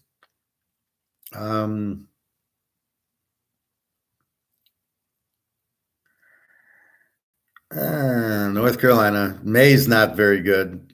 He's terrible this year. Virginia, the W. So Virginia's a 32 defense. North Carolina should light them up. May against this defense, he should have a good game. He'll have trouble against Duke and Clemson, or the Duke game. I'm taking Duke in that one. They'll be getting points. So North Carolina 23 with a 32 defense. And Virginia's got a week. I'll have to check the quarterback and the injuries, but I think I like North Carolina here. Old D and App State. App State's 6.5, 53.5. Hasn't moved. App State's the over team, gives up 30. Old D's an E team and gives up 26. This is definitely an over. 54 is nothing. Check for injuries, but neither team has a good defense. It's a low over of 54 for these teams. App State's an explosive team, and Old Dominion's okay. I mean, get past the name of Old Dominion. Who'd you bet on? Old Dominion. How about Young Dominion? So it's a low toughy, but this looks like an over. Texas Tech, BYU. Texas Tech, 4.5, 51.5. They got quarterback problems. Shaw's out, and their backup is hurt. I'm not sure if he's out or not. Slovis is there, but BYU's got some injuries themselves, but they might be better. Texas Tech's a B team. BYU's an E. They both give up 25, 26 a game. So there's not great defense. Depending on the injuries in the quarterback, this looks like an easy over with Texas Tech. BYU should score with Slovis, right? Colorado State, UNLV. I can already see the over sign. Colorado State. Okay. Vegas is 7. Any crap. Over under is 63. We got over Colorado, who gives up 35 against over UNLV, who gives up 27, and it's a 63. So we love this game over. This is what we live for, these over offense with over defense. Playing the over offense, they just put up like 40-something on Nevada UNLV. So that's what we like in the Mountain West is all high scoring. The MAC, they can't score 10 points. So you go to unders in the MAC and overs in the Mountain West. Utah State, San Jose State. Another over. San Jose State, 4.5, 66. Utah State, the over, let up 33. San Jose State's the over, let up 32. Another strong over, 66. We can live giving a 60. Oh, love those games. Coastal Carolina, 10.5, 60.5. McCall's been okay this year. He doesn't have the numbers he's had. Their coach moved on to Liberty, and so he's got a new coach who's a fucking idiot who doesn't know how to use them, just like Van Dyke last year. Probably Gaddis went to Coastal Carolina. 10.5, 60, hasn't moved. Coastal Carolina's a B team, 23 defense. Arkansas State's the W here, giving up 32. So I got to like Coastal Carolina. McCall should have a big game against this defense. That's what you're looking for. See, this is my point with the Lions. The Lions are not that good. But when you look at who they beat, Atlanta, no passing. Carolina, no passing. Green Bay, no passing. And Tampa Bay, no passing. They've just beaten 4 very shitty teams with no offenses. And they're trying to say, look how good we are. You haven't played anybody yet. You played one team, Seattle, and they lit you up. let's not forget that. So when they play good teams, but the NFL is so bad. Well, the problem is the Lions get the NFC South, which sucks, almost as bad as the AFC South. And then they've been getting, they played Green Bay, and then they'll get the Bears. Who knows if Fields is going to play? Like it matter. Like who's the backup's got to be better than Fields. So I love Richardson played 2 games, hurts his shoulder. He's out for the year. I love it. Yep, let's have a running quarterback because they can play well in the NFL if they can. Oops, wait a minute. When they get injured, that's what I can't believe Josh Allen hasn't been injured more. Lamar's had his injuries. He'll get hurt in a line game. He'll be done because it's all that money's guaranteed. Why should I play? This is the mentality of these idiots. So Coastal Carolina. Okay, so I don't think we can get an over. I think it's all Coastal Carolina here. They're at a 23 defense, and Arkansas State's a W team. So, yeah, I look at that. TCU, Kansas State.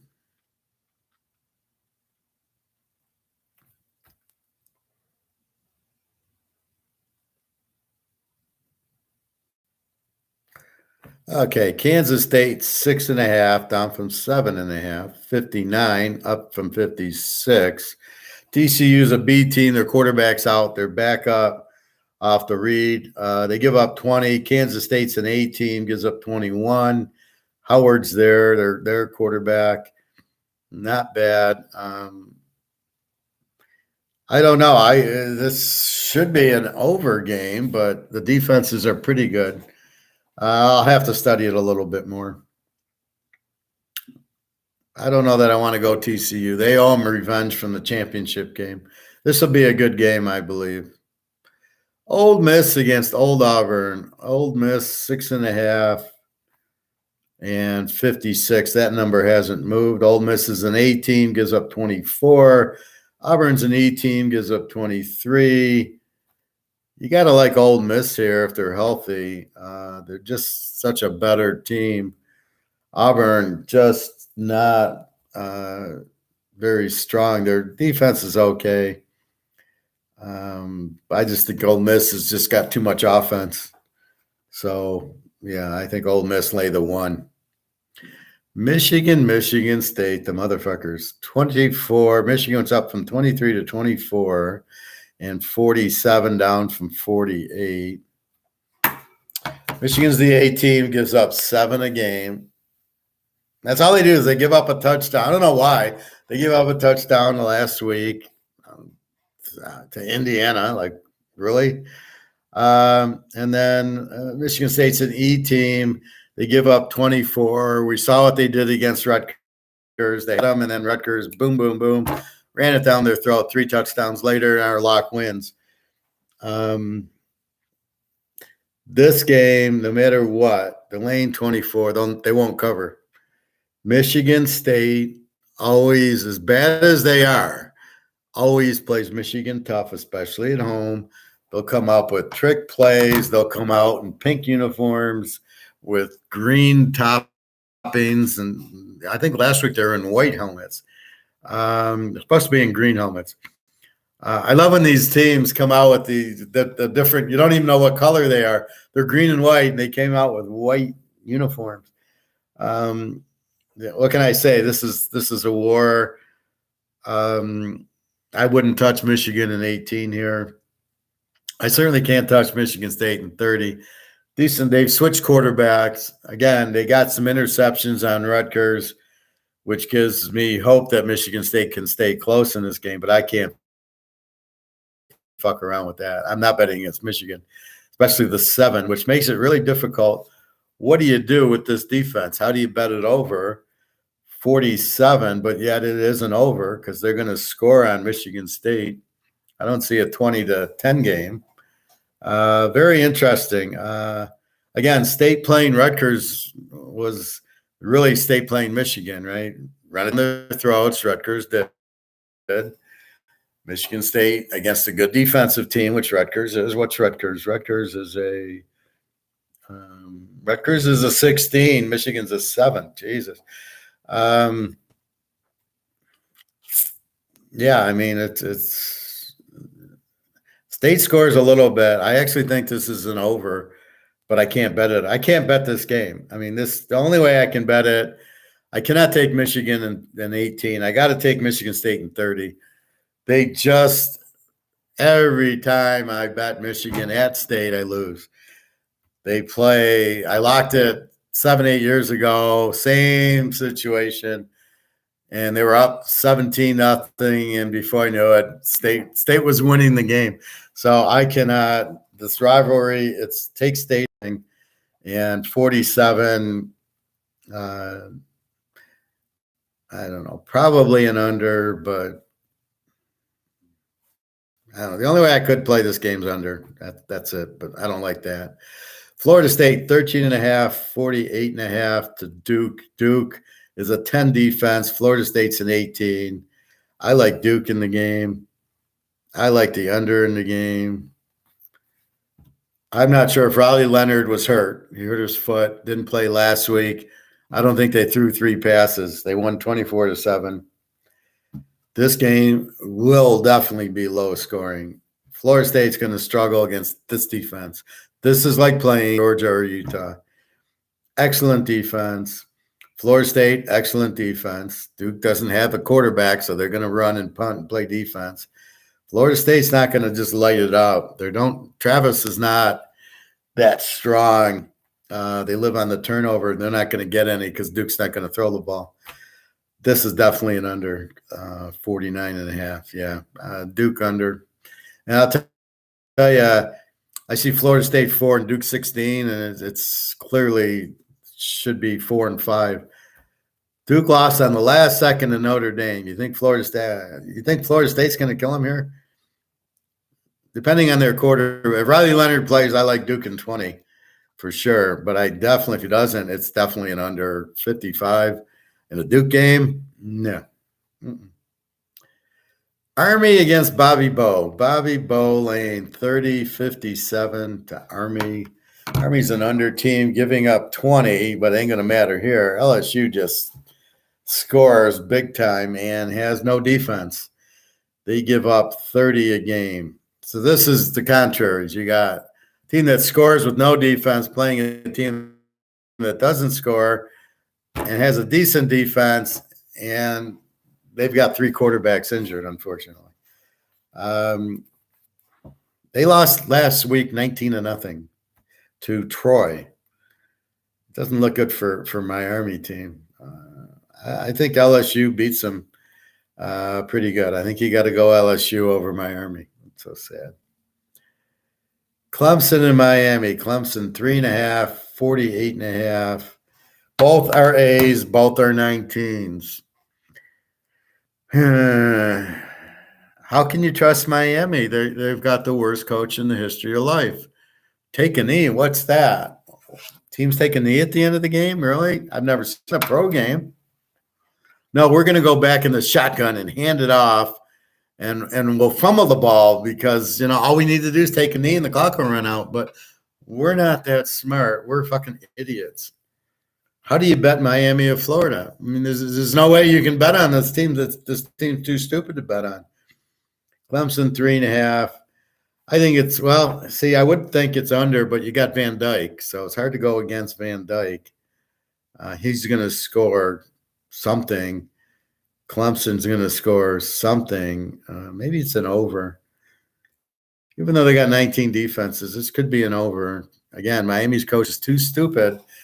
They'll have the lead. He'll be throwing the ball around. I think it's an over 43. Because Miami's 19 defense isn't that strong. Maybe it's Clemson laying the points. Again, the coach, it's such a big coaching discrepancy here for Clemson. It's really a nightmare. The cream de la creme. USC 6.5. 55 to Utah. This is under all day long. This is under. What was the score last week? USC, Notre Dame, 48-20. USC will be lucky to get to 20 this week. They're laying 7 at home to Utah, even without Rising. With Rising, this is a lock. Utah 13. That'd be it. They'd win the game straight out, no questions asked. So the doctor's keeping him out because he's in California and he wants Rising out for this game. I would expect Rising back next week. This is totally a fix by the doctor. This guy should be fired and thrown in jail. If I was Utah, I'd be suing him. I don't know why they have to listen to him. What kind of stupid rule is this that you got to listen to the doctor, the surgeon who did it, even though your doctor at the University of Utah says he's fine? This is still pissing me off. So you got USC, the over team, unless they play a good defense. Can't stop the win. Can't stop Colorado. Can't stop Arizona State. Can't stop Arizona. Played a 28-28 at the end of the game to Arizona. Then they won in overtime. 48-20 to Notre Dame. What do we notice? 28, then 20. They're not getting 20 in this game. You got to go under 61 here. I know it's USC, and I know we play them over all the time, but not when they're playing a 12 defense. This is like playing Georgia. You don't bet it over. You bet Georgia under. You bet Utah under. Utah, they're going to run it down their throats. Utah's going to win this game. I got to put an A1 with you. Utah's going to run it down their throats. And USC, as we saw, has no defense at all. This coach, Lincoln Riley, should be an offensive coordinator, not a head coach, because he doesn't realize, oh, by the way, we're supposed to play defense too. They can't play defense. They are terrible. To look for Utah. Now, it's a revenge game for USC. They lost to them twice last year. Once in the regular season and once in the championship game. But you're not revenging this Utah team who's pissed off with the doctor Rising. I like Utah on 13, but I like the under better. Under 61 in this game. Because we're seeing the real USC. When that Notre Dame team that's pissed and defense, they only got 20. When they played Arizona, who is not anywhere in Utah's class, it was 28 all at half. The first 4 possessions were 3 plays and punt for USC. So I am not playing these motherfuckers over. I'm playing them under 61 in a game that if they get more than 24, I'll be shocked. All right, enough of that. Lou Lafayette, 3.5, 63 to Georgia State. Wow, this jumped from 59 to 63. Georgia State's a B team, gives up 24. Lou Loff is an over team. Yeah, this is definitely an over. Absolutely. I can see why it went to 63. Georgia State's a B team, so they give up 24 is not a great defense. I don't know what to do with the 23, 4, 5, and 6, so I call them an E. Like they're even. I don't call them. They're not low. Like 24, I can't put it in the under camp, but I can't put it in the over camp. So I created this E so I can see they're close, but really, depending on if they play a good offensive team like Lou Lafayette, who's an over, then it's probably going to go over anyway. So I like this over 63. Nevada, San Diego State. Nevada's a Z, San Diego State's a W. 13-47, down from 49. Interesting. Nevada gives up 40 a game. The Z team that gives up 40, as UNLV saw last week. San Diego State's a W. Give up 31. But it's tough because you have 2 bad defense. I think this is an over just because the defenses are so bad. I think I'm beginning to, when I see these bad defenses, they can't stop the win. And well, look at Colorado against Stanford. Stanford's terrible. I mean, Stanford's a terrible offense, and they get 40 points and a half because the defense is so bad. So they have enough players that they're not as bad as they seem. So I think Nevada, I think they can score 41. We need 21-20. You have a 40 defense and a 31 defense. I think we can get over with this. UCLA, oh, here's Stanford. All right, Stanford's an over team now.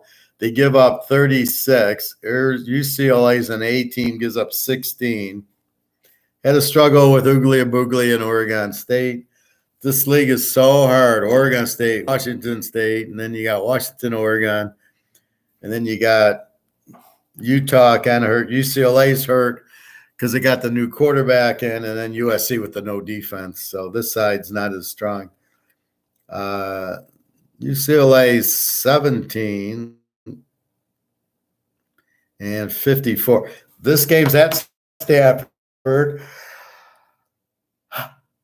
So you got Stanford, the over team. Thanks to Colorado, they're now an over team. I think they were a W last week. What were they? Stanford went from a Z team to an over team in one game. They were a Z team. They couldn't score 20 points a game. And then they put up 46 against Colorado. Now they're an over team. Now they're scoring like 28 a game. So it just shows you how a big game changes the dimension of the team. Now they're an over. They were a Z. And it matters because if they're a Z, I play UCLA. They're an over. Now I can play it maybe over. But UCLA, very strong defense, well coached. Quarterback's a little weak. Stanford's an over team. And we saw Prime put up 29 and a half. But they forgot it's like you guys. You guys tell me stuff at halftime, and then when the game's over, you got to realize there's 4 quarters to it. So Stanford, the better team, weak quarterback, shouldn't matter. They should light up Stanford. Stanford can score a little on UCLA. I don't know. I think it's an over. I just think the UCLA quarterback is going to get you in the 28s or 30s. The question's going to be, what does Stanford do against this defense? This is a rough defense for UCLA. Not sure. And Arizona State, Washington. Washington 26, down from 28. And 58, that didn't move. Arizona State's a W team because they've had quarterback problems. And they give up 28. Washington, the stud, A team gives up 20. And this, they're not going to have a problem against this Arizona State defense, right? It's a 28. I give Washington at least 45 points in this game. I think it's an easy over. I think Washington, I don't think they'll be flat after the Oregon win. It's what is it? It's the 10:30 game. They'll be pumped up. Love their coach. Penix, he's the man. In the clutch, he came through. That's what I look for. See, I would draft very, very highly. Especially, so I'm Chicago and I got Fields. You can have Penix or Fields. Who do you want? This is the point that these guys, fucking Trevor Lawrence. You can have Penix. You can have Rising. You can have Hartman, Van Dyke. You really want Lawrence? You got Steve Young at Carolina or Vince Young, whichever Young you want. You can have Penix. You can have Bo Nix. You can have Hartman. You want to stick with? You sure you want to stick with Bryce Young? Indy just lost Richardson, who's done for the year. Do you want a real quarterback, or do you want a guy who runs around and gets hurt? And on that play, he got hurt running, and he did not slide, and the guy landed on his shoulder. And you're a fucking idiot. Why aren't you sliding? I mean, this guy's out of his fucking mind, Richardson. He's not a quarterback. Line him up at halfback then. That's what he is. He's not a quarterback. So I think Washington 58 is good. Arizona State, one of their quarterbacks is playing. They've been scoring a little bit more. Tough defense at Washington. Washington laying 26. Yeah, it's a hard cover with 20. But if Arizona covers, then it goes over because Washington's good for 42 here. Washington 42, we need 52. So I think this is a good over Washington. So that is our first look at college football. Our next thing is injuries, but I'm too tired to go through those now. 2.5 hours. So what do we look for? So we got a Z team, Middle Tennessee tonight against Liberty. We got a W team, Southern Miss against South Alabama tonight. We got Florida International tomorrow. We got UTEP, a Z team tomorrow. Friday, we got Temple, who's a W. SMU should kill them. Saturday, Indy's a Z team to my Rutgers. Western Michigan's a W. Akron's a Z. Bowling Green's a W. Charlotte's a W, and East Carolina's a W. They play each other. Lou Monroe's a Z team. The Illinois are a W, but Humpty Dumpty's playing his old team. Look for Illinois, and they're so injured. As I pointed out in the injuries, they got to have 15 guys on the injured list, and then we'll catch up to you. I think Mordecai hurt his hand. I think he's injured. We got Central Michigan a W, Ball State a Z in the same game. We got Kent a Z. They're playing Buffalo. We've got Connecticut a W, Hawaii a W, Virginia a W, Arkansas State a W, and Nevada's a Z, San Diego State's a W. Stanford got saved by scoring all those points. They're now an over. And Arizona State's a W. So what do we do with Stanford? Are they really an over? They had one good game against Prime, who everybody likes Prime up. So hard to say that Stanford is going to get you points against this UCLA defense. I wouldn't be surprised he got shut out.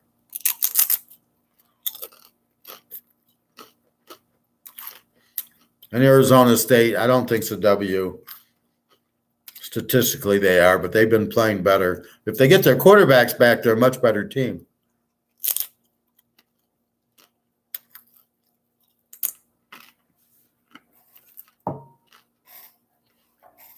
So give Washington credit for beating Oregon coming from behind, because Oregon had their head up their ass and didn't punt the ball. You got to realize if you're the quarterback and you're at the 5-yard line and you must score a touchdown because you're down 4 points, and you got a minute left or whatever, what are you doing? Punt the ball. Maybe they fumble. Maybe it's at the 2. Maybe they have to run the ball to get out. I mean, if they go 95 yards to beat you, they go 95 yards to beat you. Fine. But if you give them the ball at midfield and then you've given them all the momentum and the ball and you think that you're going to win, wow.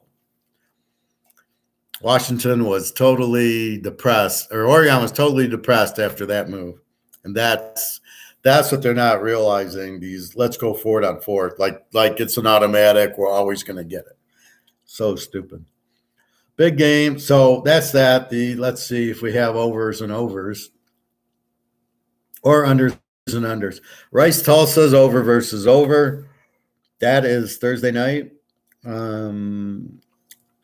Boston College, Georgia Tech over against over.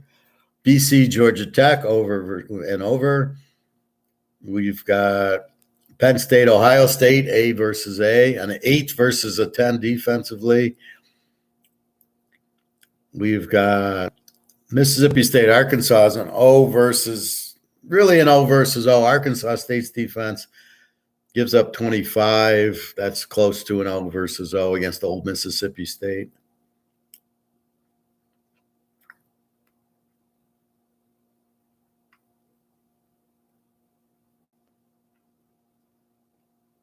Let's see. Versus A, Tennessee, Alabama, but I think there's a big gap between Tennessee being an A and Alabama being an A.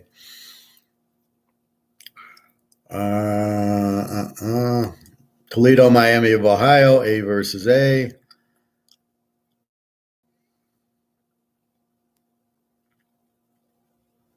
Colorado State, UNLV, over versus over. Utah State, San Jose State, over versus over.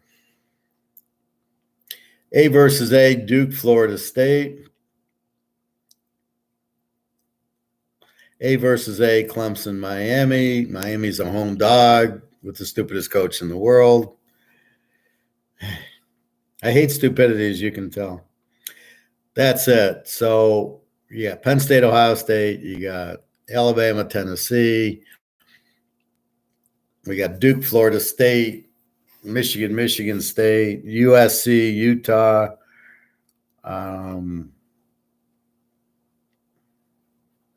Those are your highlighted games for the weekend. Again, Oregon off the loss. So we got Texas, Houston, Texas off the loss to Oklahoma. We've got Oregon, Washington State, Oregon off the loss to Washington last week. Those are your big loss teams. USC off the loss gets Utah. It ain't. Don't be betting USC because they're off of a loss when they play Utah. Wait, hold it for Stanford, or I don't even know who you hold it for. They've already played Colorado and Stanford, both of them. And Arizona State, they barely beat. So barely beat Arizona. USC's in a lot of trouble because if you blitz Caleb Williams, you got them, and they can't run, and they don't have a defense. So they're in big trouble because they got Oregon in a couple of weeks. That's a loss. I'll be shocked if they beat Utah, even without Rising. They're going to run the ball 50 times at them. They're going to say, you stop it. And they're practicing running. Utah is going to win this game. Their defense is going to win this game. Michigan, Michigan State, look for not an upset, but look for a closer game. It's just what Michigan State does. They suck every year, except for when Dan Antonio was there. They suck, but this is their Super Bowl. So they get sky high for this game, and they don't get the W. Sometimes they get the W. If they do get the W, it's in East Lansing, which is where this game's at. So if State upsets them, I would not be surprised. This is not where you want to take Michigan, laying 24 at East Lansing. This is their Super Bowl, so look for State to play a good game. I don't know this defense. This is like the Lions. They haven't played anybody. Let's look at the best team Michigan's played. See, this is where you got to really dig in, right? You want to be the expert handicapper. You want to be at the professor's level. This is how you get there. So let's look at Michigan. Ooh, they beat Eastern Carolina 30-3. UNLV 35-7. We'll give them credit. UNLV's got a good offense. Bowling Green 31-6. Rutgers 31-7. Nebraska 45-7. Minnesota 52-10, and Indiana 52-7. So do you really think Michigan is a 7 defense? No. Who's the best offense they played? Rutgers, Nebraska, Minnesota, Indiana. Bowling Green, Vegas. See, this is the thing. This is like the Lions. They played nobody. They beat nobody. You see the defense, but they haven't played an offense. Who do they play? Heinrich Himmler in Nebraska, Rutgers, Minnesota's got no offense, and Indiana's got no. I mean, they haven't. This is even the Big Ten part of it's the weakest schedule I've ever seen. So you're giving them credit for playing nobody. Let's see, last season, Michigan State. They beat Michigan State 29-7 at Ann Arbor. All right, let's say we get that. They win by 20, so you go under. So maybe you go under in the game. But is Michigan this good? We have no idea. This is the problem with college football. They have played 7 games, and you have no idea how good Michigan is. You have no idea how bad the Lions are. The Lions are all skewed, beating 4 of the worst pro teams you can find. Atlanta, Carolina, Green Bay. The only one they should have had is the Bears in there. I mean that, and then they just beat Tampa, who's another. I love how they try to justify. Well, they're a first place team. Shit, in that division, they beat the other teams in the division. They're not playing anybody. Seattle kills them, and then KC, they get lucky. It's week one. Get lucky on a pick six that never should have happened. Get lucky on the guy dropping 10 passes for Kansas City, and then a phantom holding call where they would have been in field goal range to win the game 23-21. So don't give me they won in Kansas. I love how the announcer, well, they won in Kansas City. They won in Green Bay. Fellas, Green Bay is not a hard place to win at. They'll be lucky to win 4 games, Green Bay, and it'll be against, who did they beat? The Bears and, New Orleans on a fluke. They're not good. Love sucks. They lost to the Raiders. I mean, winning in Green Bay is not a big deal. Winning in Tampa Bay is certainly not winning in Atlanta would have been a bigger deal. The league sucks. The NFL is I've never seen the league this bad in my life. It's becoming, when you bring in Richardson and CJ Stroud and you start them, tells you how bad the league is, right? Because you don't even have quarterbacks. You draft a kid, Stroud, and you draft a kid, Richardson. Richardson's terrible, and you draft him, and you start him, and you have Minshew on the bench, and you're starting him. You have Steve Young, and you have Andy Dalton on the bench. What's going on here? Oh, they're running quarterbacks. They're new. He's from Alabama. We'll get the Alabama audience to watch. With the other Alabama quarterbacks, Jones, Hurts, and Tagliavua, we'll give Tagliavua a little credit. Unless a big game, then we won't give him any credit. Jones, terrible. Hurts, terrible. How do you throw an intercept? You're winning the game. How do you throw an intercept right into the guy's hands? Yeah, you think Hurts is good. Okay. Keep thinking that. You got San Diego. What a bad coach. Dallas's coach is terrible, starting the wrong quarterback. And I love how they try to make it, like Dak Prescott had a good game. No, he didn't. He sucked. Terrible throws, and they get the holding call, the bullshit holding call, so Dallas could win. What is that? I don't know. It's just beyond me. Anyway, that's what we have. So that's your college, your free pick, Alabama. Bet it now, lay 2.5 to Tennessee. It's a revenge fucking game. Do not wait till Saturday morning and lay the 10 or 11 that it is. Get it in today, now at 2.5. I don't want to hear, I couldn't bet it now. I bet this is a business. You bet it. If the line's available at 8.5, bet the fucking game. Anyway, so that's what you look at. Michigan, they only got 2 good teams. They got Penn State and they got Ohio State. And I think the Penn State game's at Penn State. They're going to get crushed. If Penn State beats Ohio State, they'll beat Michigan. They probably won't beat Ohio State because the home team wins every year in that game, just like the Michigan-Penn State. The home team wins. It used to be Ohio State beat Michigan every year. Now Michigan's won the last 2, so it doesn't matter where that game's at. But for some reason, Penn State, Ohio State, Penn State, Michigan, it matters where the game's at. So we're hoping Penn State's a home dog against Michigan. We got them as a road dog here if we want them. Again, you've got they're both A's. Penn State's an 8 and Ohio State's a 10.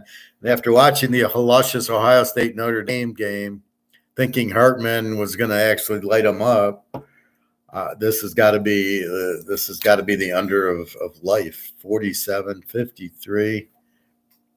That's such an obvious play. I got to mark that. I got to mark them because there's so many. How do I get the plays down, right? So there's so many plays.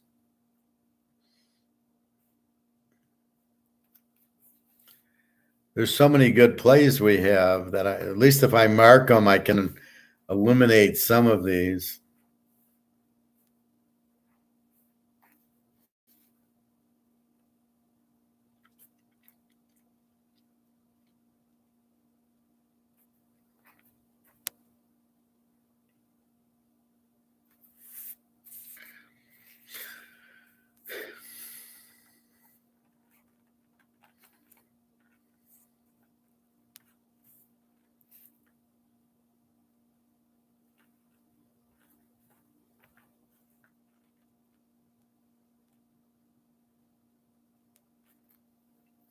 So just looking at over versus over, or A's versus A's, I get like 10 picks without doing anything. I mean, just basic looking at it.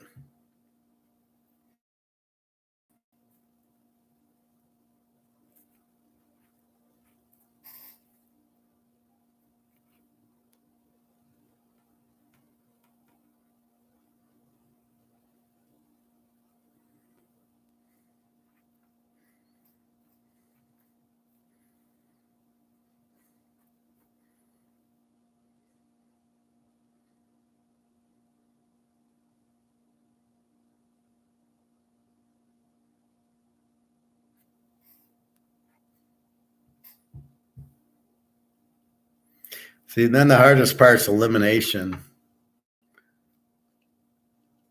Who do you eliminate?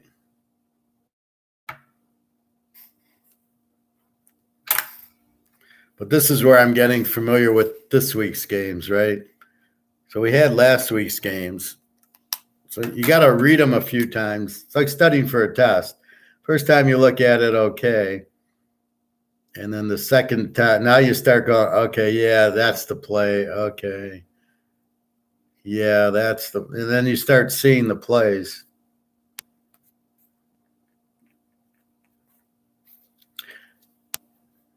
Then you just got to check the injuries. So this is who I like. Now I'll go to the injuries. Are my guys clean? I pretty much know the injuries. Pros a little bit more injuries. Garoppolo left on a concussion. Richardson's out for the year. Who else?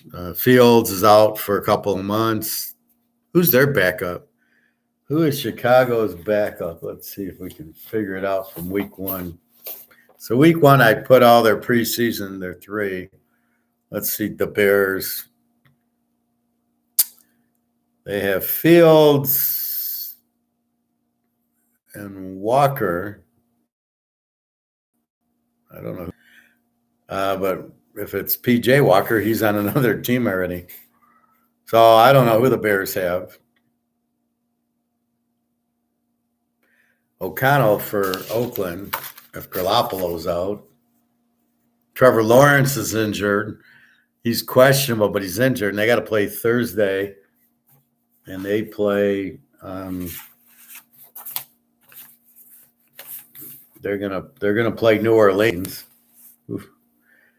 You won't see much scoring in that one. Again, they run too much.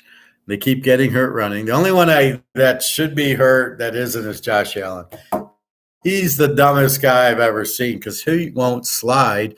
He like runs into the guys. What the fuck's his problem? But then if you touch him, it's roughing the passer. But when he's out running, he's running into guys. He doesn't slide. Well, fuck, let him beat him up then. I don't know. Football is just becoming way, way too passive, way terrible referees, terrible rules, bailouts, 3rd and 40. Well, yeah, it's defensive holding, automatic first down. Huh? Do you want him to cover? I mean, you don't want him to cover. I mean, it's ridiculous. I don't know how these defensive secondary guys even play because otherwise you're 10 feet off because you're scared to touch them, or if you touch them, then you get flagged for holding. What is the rules? They're getting bad and bad. If it's 3rd and 19, it's a holding. It's 3rd and 14. Sorry, it's not a first down. Why it's a first down just makes no sense. I mean, do you not want defense played? And then the game's absolutely boring as shit now. It's not going to get any better. You can't take the good teams out. You can't take the good defenses out. We like to see that. We like to bet it. We don't like to bet teams where if they touch the other guy, and then if the other team does it and they don't call the penalty, you're all freaking out going, what the fuck is that? All right, so we've done college. We will do pro tomorrow. I got to do some pro stats. I've done most of my pro stats. I got to bring in the quarterbacks, and I got to check the injuries. Well, I checked the injuries this morning. I'll recheck them. And anyway, that's That's what we got. I got to add my results from week 6 NFL, get my new results, my new teaser trends. This doesn't take long. Site's back up, so please feel free to check it out. It was such a mess because I would add teams, but I couldn't add them to the site. So I got to see what I ended up with. I might have some that I didn't put in, so I got to recalibrate that. Otherwise, at least finally the site's okay. Very frustrating. I wasn't really getting good information to know it was out a week. It went out Wednesday, and I got it back basically this morning, which is Tuesday. So anyway, so we've got games tonight: Middle Tennessee Liberty, Western Kentucky Jacksonville State, and Southern Miss South Alabama.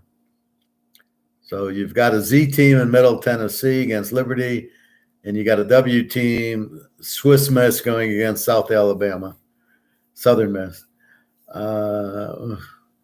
Terrible defenses. So you got A's against Z's, basically. Southern Miss gives up 35, and Middle Tennessee gives up 32. So anyway, so we have those 3 games tonight. I can't even pay any attention. I won't watch them. You need that mental break from them, and now they're doing it 7 days a week. I mean, there's games Tuesday, Wednesday, Thursday, Friday, Saturday, Sunday, Monday. It's too much. Especially, do we really need to watch Conference USA Tuesday, Wednesday, Thursday, or Tuesday, Wednesday, and then Thursday is a little bit different.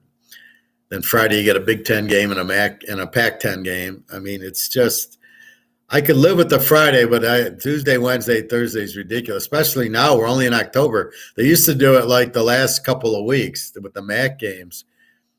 Who the fuck wants to see? How are these guys playing? What is the point of a Tuesday night game? It's supposed to be on the weekend, football. Who's going to this game on a Tuesday night? See South Alabama or Liberty or whatever, whoever it is, who's going to these games to watch it on a Tuesday night? That's the point of a Saturday. You can go up, visit the kids, go to the game, watch the game, have a nice dinner, and then, maybe you stay over or you drive home late Saturday night. You don't have to work Sunday. Who the fuck's going to games on Tuesday? You're working. You're going to run to the game, and then you're going to, go home and try to work on Wednesdays and Thursdays. Are you kidding me? So they're missing the whole point. They're eliminating kids from watching, which eliminates kids from watching when they're older. I mean, I don't know. It's really stupid, but they know best. Warren Buffett, he knows best, even though he's going to lose his money. And I am not going to feel sorry for him. Let's see what gold's doing today. We haven't checked the fiat gold's window.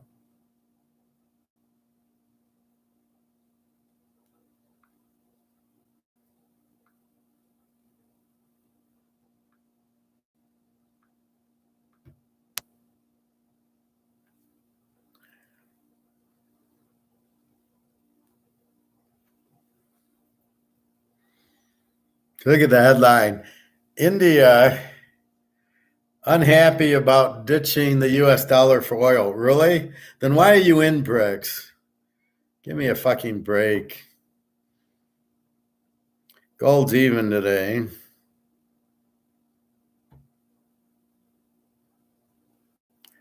Gold is up $4 to $19.23. So last week it was sitting in the 18s, and now it's at the 19s. My guy didn't have any gold to sell. Well, he had an ounce to sell. I could have bought silver at $22.85.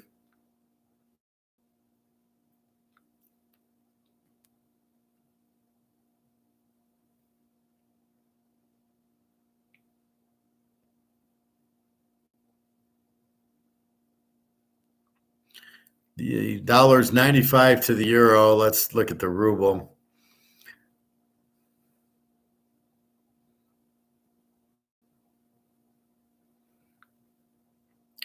The ruble is 98.15, which means I send 100 to Daria. She gets 9,800 rubles.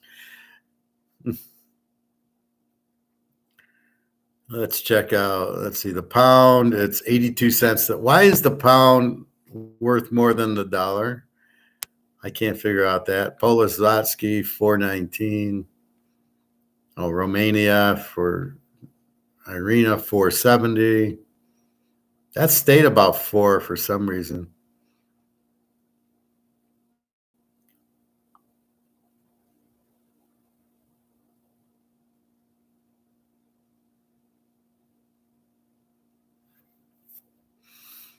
Let's see. A lot of countries. The Japanese yen, 150. That's toast. Anything over 130, the toast. Israel, are they doing 402? Not much movement. Indian rupee, 83. It's broke over 79. They're bitching about ditching the dollar, huh? Hungary, 363. What is that? Do they have rapid inflation?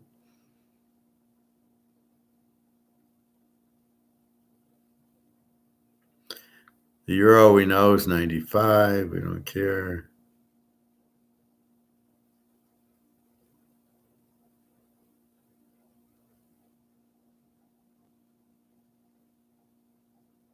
Chinese yuan, 730. So not much different there.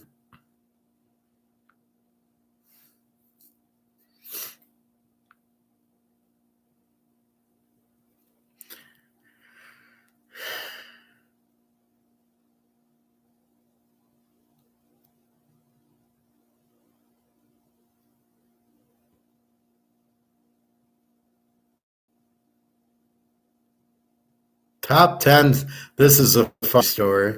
Top 10 strongest currencies in the world. Top 10 highest value currency. The only one that's worth anything is gold. All this is paper, worthless. It's not worth reading. But they're trying to make, this is from India, so they must think their currency is worth. None of them are strong. This is the bullshit that we have to guard against. This is a fucking lie. This is not real.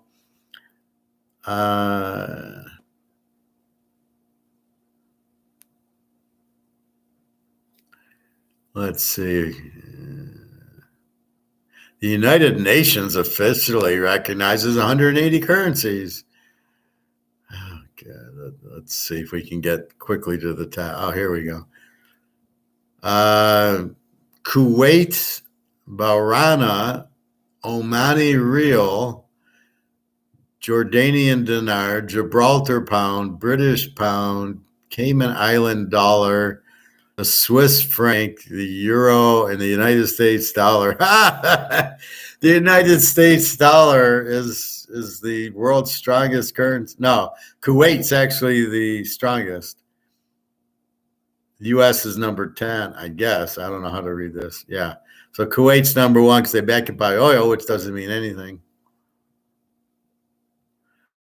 Bahraini, does anybody know what that is? Omani Rial, Jordanian, Jordan, Gibraltar, never heard of these. The British pound certainly is inflated.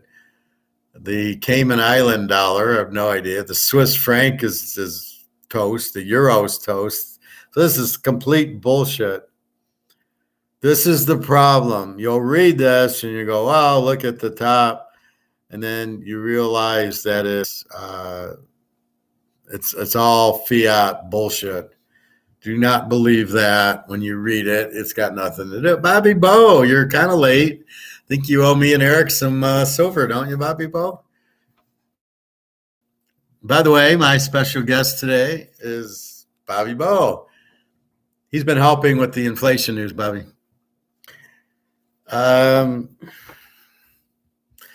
JP Morgan Chase has lost $250 billion in deposits the last. Oh, I love this. Where's the money going? It should be going into gold. Let's see if they tell us where the money's going. JP Morgan has lost $250 billion in deposits in the last 7 quarters.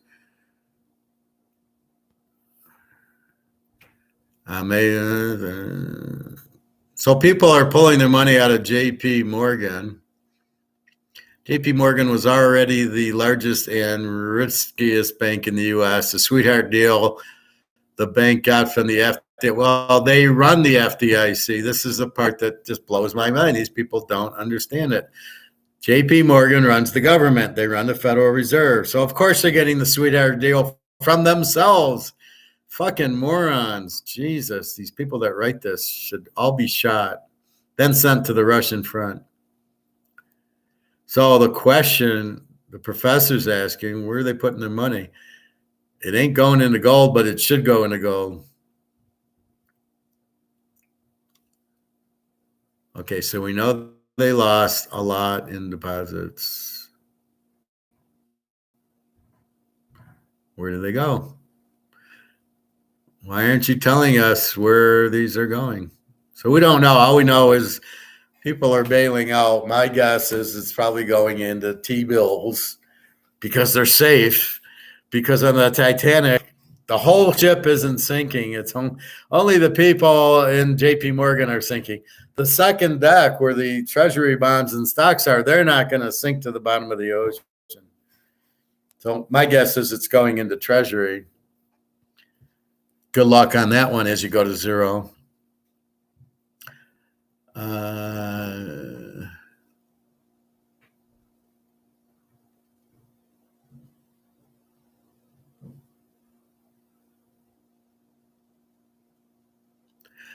This southern U.S. city has the highest inflation rate right now.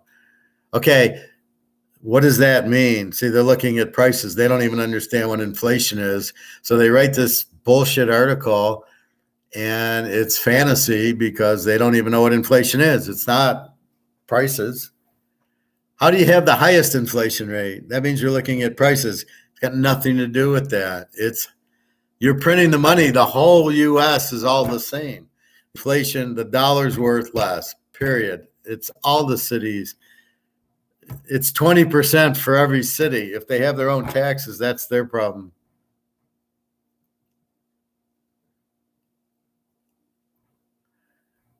All right. What we were talking about, Bobby, just the FYI. First, we covered all the college games.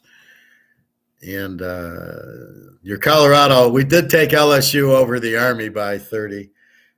Army's quarterback's out, so I think LSU can take them. Free play, Alabama over Tennessee in a revenge game.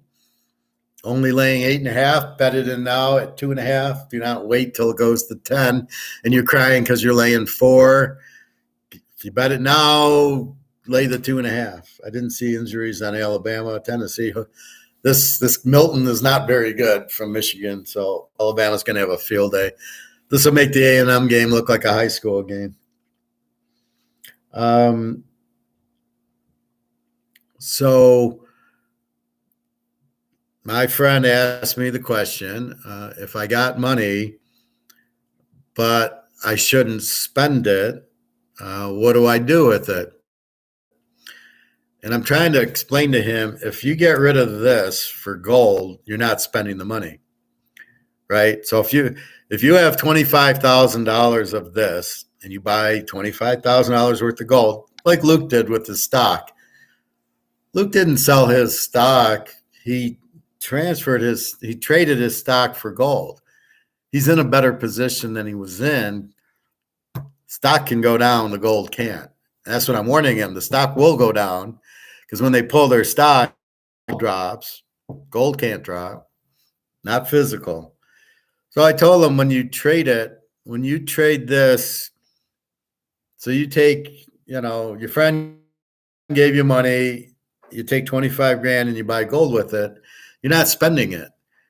You're just trading it. You still have an asset worth the 25 grand. The difference is the longer you hold this, the worse this is until it goes to zero. The gold, on the other hand, goes the other way. The gold has no risk, can't go down. Not really, not physical gold. Paper gold can, but we don't care about that. And can only go up. So he can't lose in his gold. He's got zero risk. And the idea, well, we'll see him when it hits 25, 30,000. Then he'll be happy he did.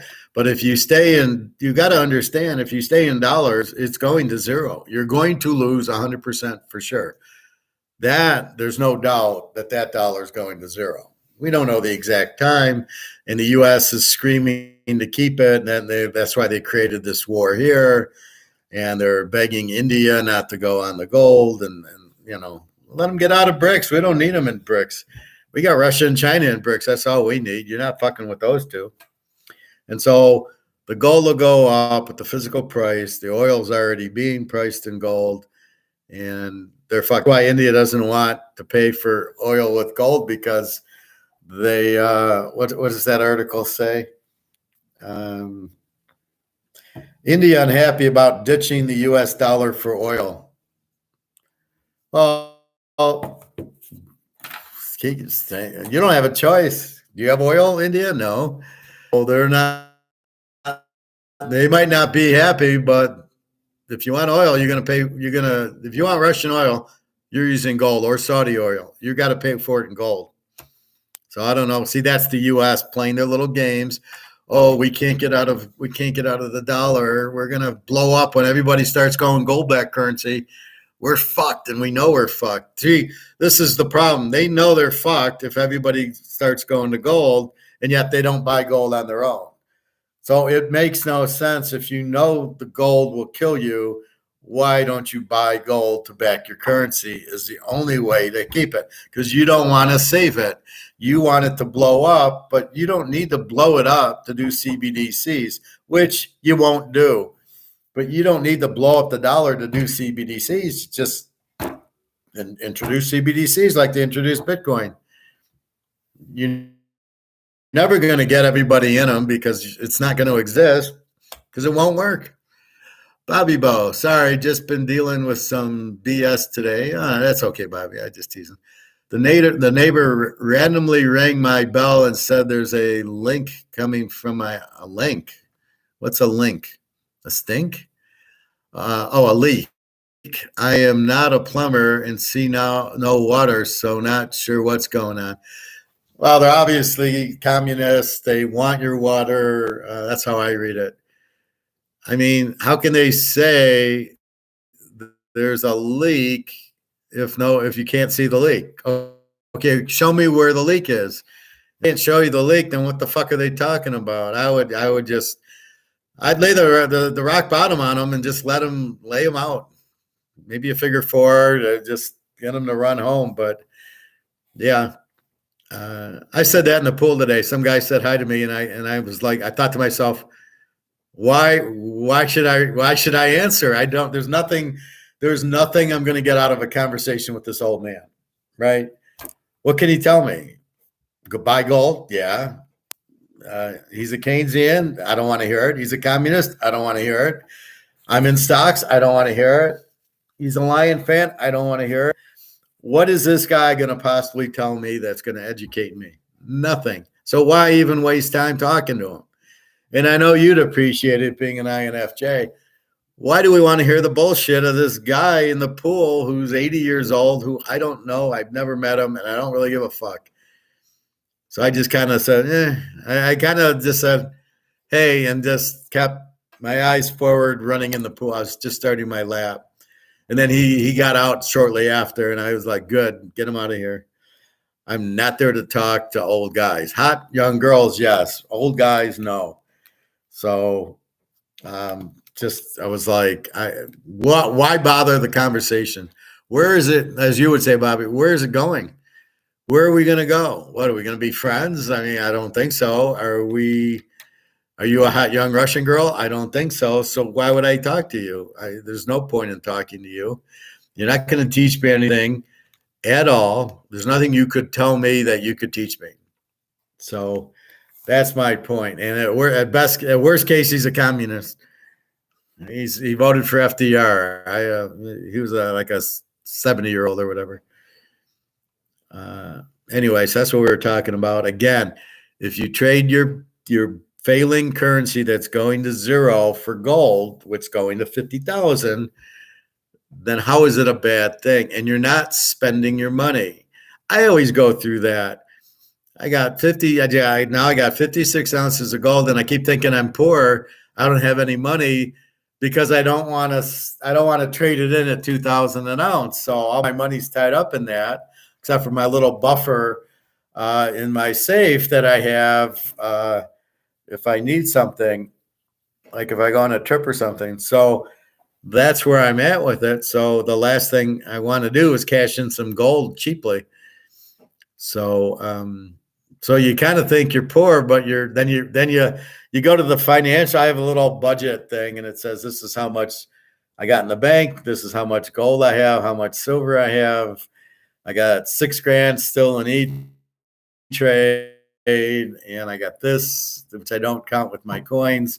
This is my graduation present. I sold my wedding ring back to them for a half ounce of gold. So I'm basically the jewelry is bullshit. So I did that. But anyway, that's where we're at with it. Is it's what was I saying? So that's my point with the gold. I don't want to sell it cheaply. So yeah, so I think I'm like, I don't have a lot of money, and I start to worry. Well, what if how do I pay the credit? What if I got to go? And I just gave Jenna $300 for a window. She's showing me today. She's showing me the window, and then she says, "What does she say?" She shows me the window.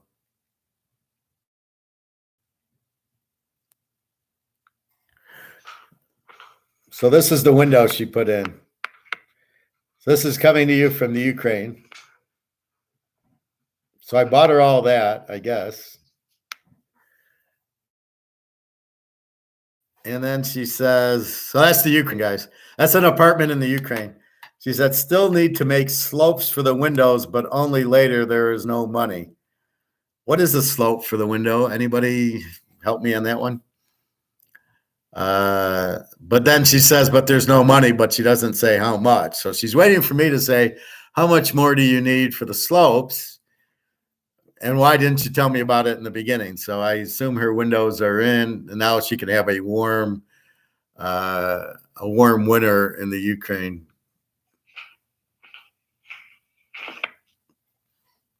But see how clever she is. No money. There's still need to make slopes. What is that? This is how they talk American and Ukrainian, right? I don't know what a fucking slope is. I bet about 500 with Jenna. Like, she'll say something, I get it, and then some stuff like this, I'm like, what? I'll just say Pini Maya, which means understand. So I'll say Nyet Pini Maya, don't understand. But that's the Ukraine there, folks.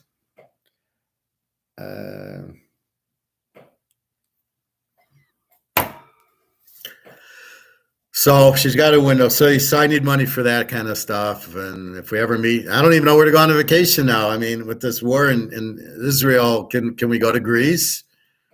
Maybe we should go to Italy. Maybe we should go to Amsterdam. I don't know where to go for vacation now. I'm so worried about these wildfires and these wars. Who started all these wildfires? If the U.S. did that too, so it wouldn't be food. I mean, what the fuck is going on in this crazy world? And then nobody will prosecute. It's all George Soros, we know, but it's really sickening. Anyway, so we will see. Fortunately, the site is up, so I'm very happy. I can get customers again, and they can actually go in and see the pics. I had to send the pics to my yearly guys on emails. But then oh, by the way, I added the Buffalo San Diego teaser. What happened to Buffalo? They're losing 6-0 and after the Giants. Is that all jet lag from London still? I mean, if you think about it, the game started at 8:00. It's 2 a.m. for Buffalo. What the fuck are they doing? No wonder they can play. So they're playing a 2 a.m. game because they're exhausted, because they're still on London time. It takes a good week to get off of it. Game was Sunday. They probably left Monday because you're not getting on a Sunday night flight. You're getting on a Monday 10 a.m. flight. So they're getting back Monday into Buffalo at about 3 in the afternoon. And now, okay, now get ready. Let's get back to the U.S. time zone and the U.S. time, which takes 3 or 4 days. So not surprised they struggled. Surprised Jacksonville played as good as they did. But anyway, so that was it. The night San Diego, worst coach ever. And are we not thinking the Diego game was fixed, Bobby? That third and 19, they go back to pass. There's the pass is 10 yards out of bounds, and the phony ref defensive holding bailout, and they don't. It's so bad they don't even show the replay of it on the other side of the field from where the pass is. And then all of a sudden they go down and win the game. Excuse me, it was 4th and 19. Am I the only one who thinks there should not be a automatic first down on that? If you're 3rd and 19 and you get this little bullshit defensive holding, I believe you should then get 3rd and 14. Should be a 5-yard penalty, not an automatic first down. This is ridiculous, these automatic first downs. And most of these plays are ridiculous. They're bailouts. These refs are bailing out these teams. It's a joke. We all know who they bet on, huh? So let's see. We all bet on San Diego. We need Dallas to cover.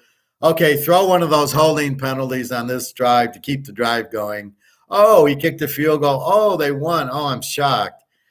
Yeah, the penalty that only happens once a game when they need it. Anyway, that penalty is ridiculous.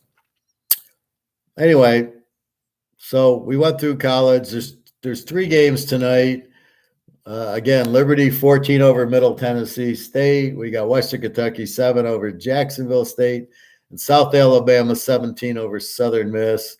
Middle Tennessee is a Z. Southern Miss is a W. South Alabama and Liberty are the A's. Liberty's been really lighting it up. But these guys are so fucked up now. They're playing on Tuesdays. What is that? South Alabama, strong team. Had their troubles earlier. Tulane buried them, but I think they're getting better. Who the fuck's watching Tuesday night football? So everybody, let's watch the Liberty Middle Tennessee State game. Oh, look, the South Alabama Southern Miss game's on. Well, we can't miss that one with whatchamacallit. Frank Gore Jr. is running back on Southern Miss. He couldn't make any good teams. He's on Southern Miss. Wow. 2 games tomorrow, 2 games Thursday, and a game Friday. What the fuck are they doing? Oh, it's just too much. You can't watch it all. That's why I tend to tone out. I might play these games tonight because I really like Liberty, but who's watching Florida International, Sam Houston, and New Mexico State, Utah, and then Rice, Tulsa, and James Madison, Marshall? I mean, really? I don't know. Good luck. Although I do like James Madison.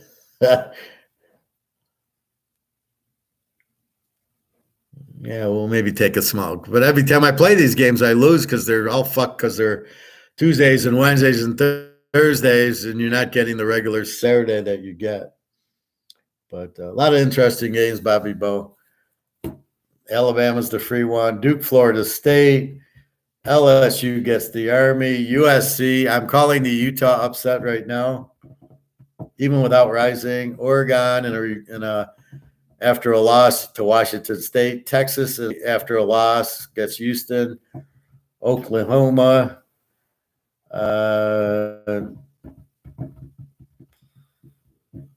Michigan State. UCLA, Stanford. Duke, Florida State. My Duke team. Bobby, you're only 30 points over Army. I'm surprised. Clemson, Miami. How do you bet Miami with the stupidest coach in the world? I mean, what are you going to do with them? Anyway, so I think that's it. And, of course, the Toledo Miami of Ohio game, the game for the MAC championship. Anyway, we'll talk pro tomorrow.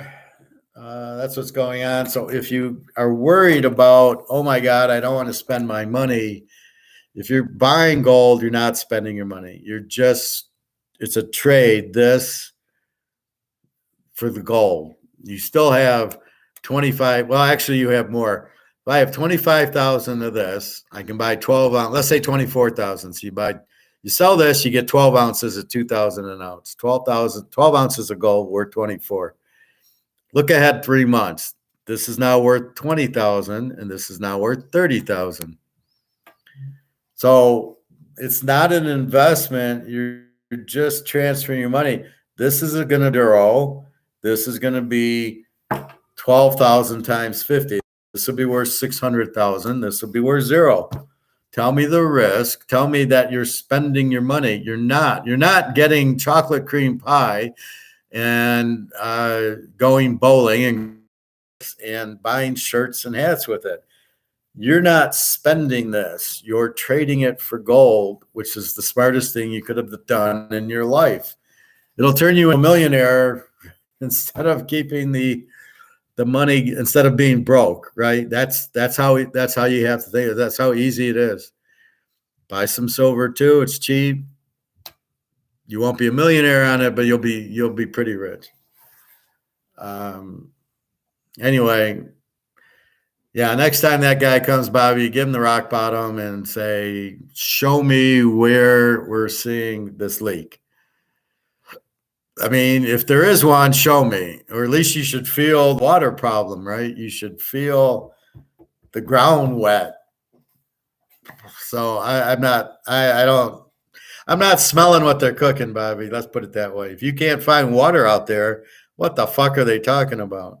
So get your baseball bat out or your ball. Hit them with the ball, maybe. That'll keep them away. Anyway, I think that's about it. Any other questions, comments? 3 hours. Again, the site's up. Please check it out. Thank God. And that's it. I didn't get the job, so I don't care. The more I'm thinking about it, I'm glad I didn't. It would have probably been like the roller job, and it would have been really stupid. And anybody that will hire a senior finance person in a week without interviewing me, I could see if he interviewed me and then he went with somebody else. But to hire somebody else and not interview me, you're out of your fucking mind. Unless they looked on my LinkedIn and saw that I'm an Austrian economist and he's a communist, maybe that's what did it. That's why I don't like LinkedIn. That's private stuff. Anyway, that's about it. So have a good day. www.teaserking.com is working. Your free picks, Alabama. We'll look at the pros. It just might be. It might just be the New Orleans under game because that seems to be under every week. But I'll have to read them and look for injuries. Against Trevor Lawrence is injured. Fields is out. P.J. Walker for Cleveland. We got Matt Jones, who should be out. We got Tyrod Taylor at the Giants. We've got Mayfield. I don't know if he got hurt. Goff and Lamar, two losers. Pickett against Stafford. Dobbs in for Arizona. Smith. Love against Wilson. Herbert and Mahomes. That's a good one. San Diego, KC. Tug against Hurts. And then Purdy against Cousins. So we got Jefferson out for mini. We got to check status on Frisco for McCaffrey and Debo Samuel. They both got hurt in the game. I was wondering why it was close. Yeah, they both got hurt. No wonder we were struggling. And if we still kick the field goal, we still win, the motherfucker. I think that was fixed. I think he missed on purpose. He missed 2 field goals in that game. I watched him in Michigan. He didn't miss anything. And I wanted him to miss some. He didn't miss a field goal. It was just boom, boom, boom. And now he misses 2 against Cleveland. Are you fucking kidding me? So I think they need to cut him. Show him that, this is the NFL. You don't miss field goals. So I would definitely cut him. Fuck him. Another wasted 4th-round pick like Trey Lance. I saw Trey Lance is on Dallas now. So you got the 2 worst quarterbacks in the league playing together, Prescott and Lance. And the guy that's the best one is Will Grier. You don't even have him on the team. What the fuck? That's just incredibly stupid. Trey Lance. What are you going to do with Trey Lance? Really? Oh my God. Anyway, I think that's about it. So we'll look at pros tomorrow. And that's it. So take Alabama to the bank, and I'll get us some more games. I'll probably post Alabama now. Well, it's 8.5 before it goes to 10, and then we're laying 4. I want to lay 2.5 on those motherfuckers. And then Tennessee's not the same team they were last year. This Milton is not very good, not very accurate. And Alabama with Milrose starting to look better, beating A&M. I don't know what happened with Arkansas, but I look for him. He's playing better. All right, everybody.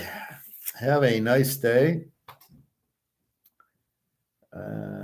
Buffalo, New England next week. Oh, that'll be good. All right. I will talk to you later. Tomorrow, same time, about 12:30-ish. I've been getting up a little later, doing a little lot more at the swim, and then I came home for my lunch. And I don't think there's a rush to get on at 11:30 or 12, as long as I get on by 12:30. So anyway, have a nice day, Bobby. Good luck with the link or leak. Bobby's got his own language.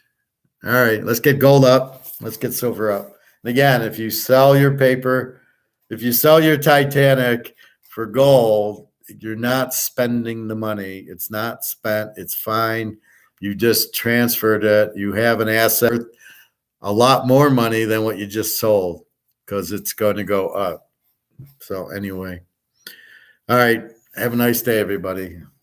Go brics. Get the gold up. All right. Take care.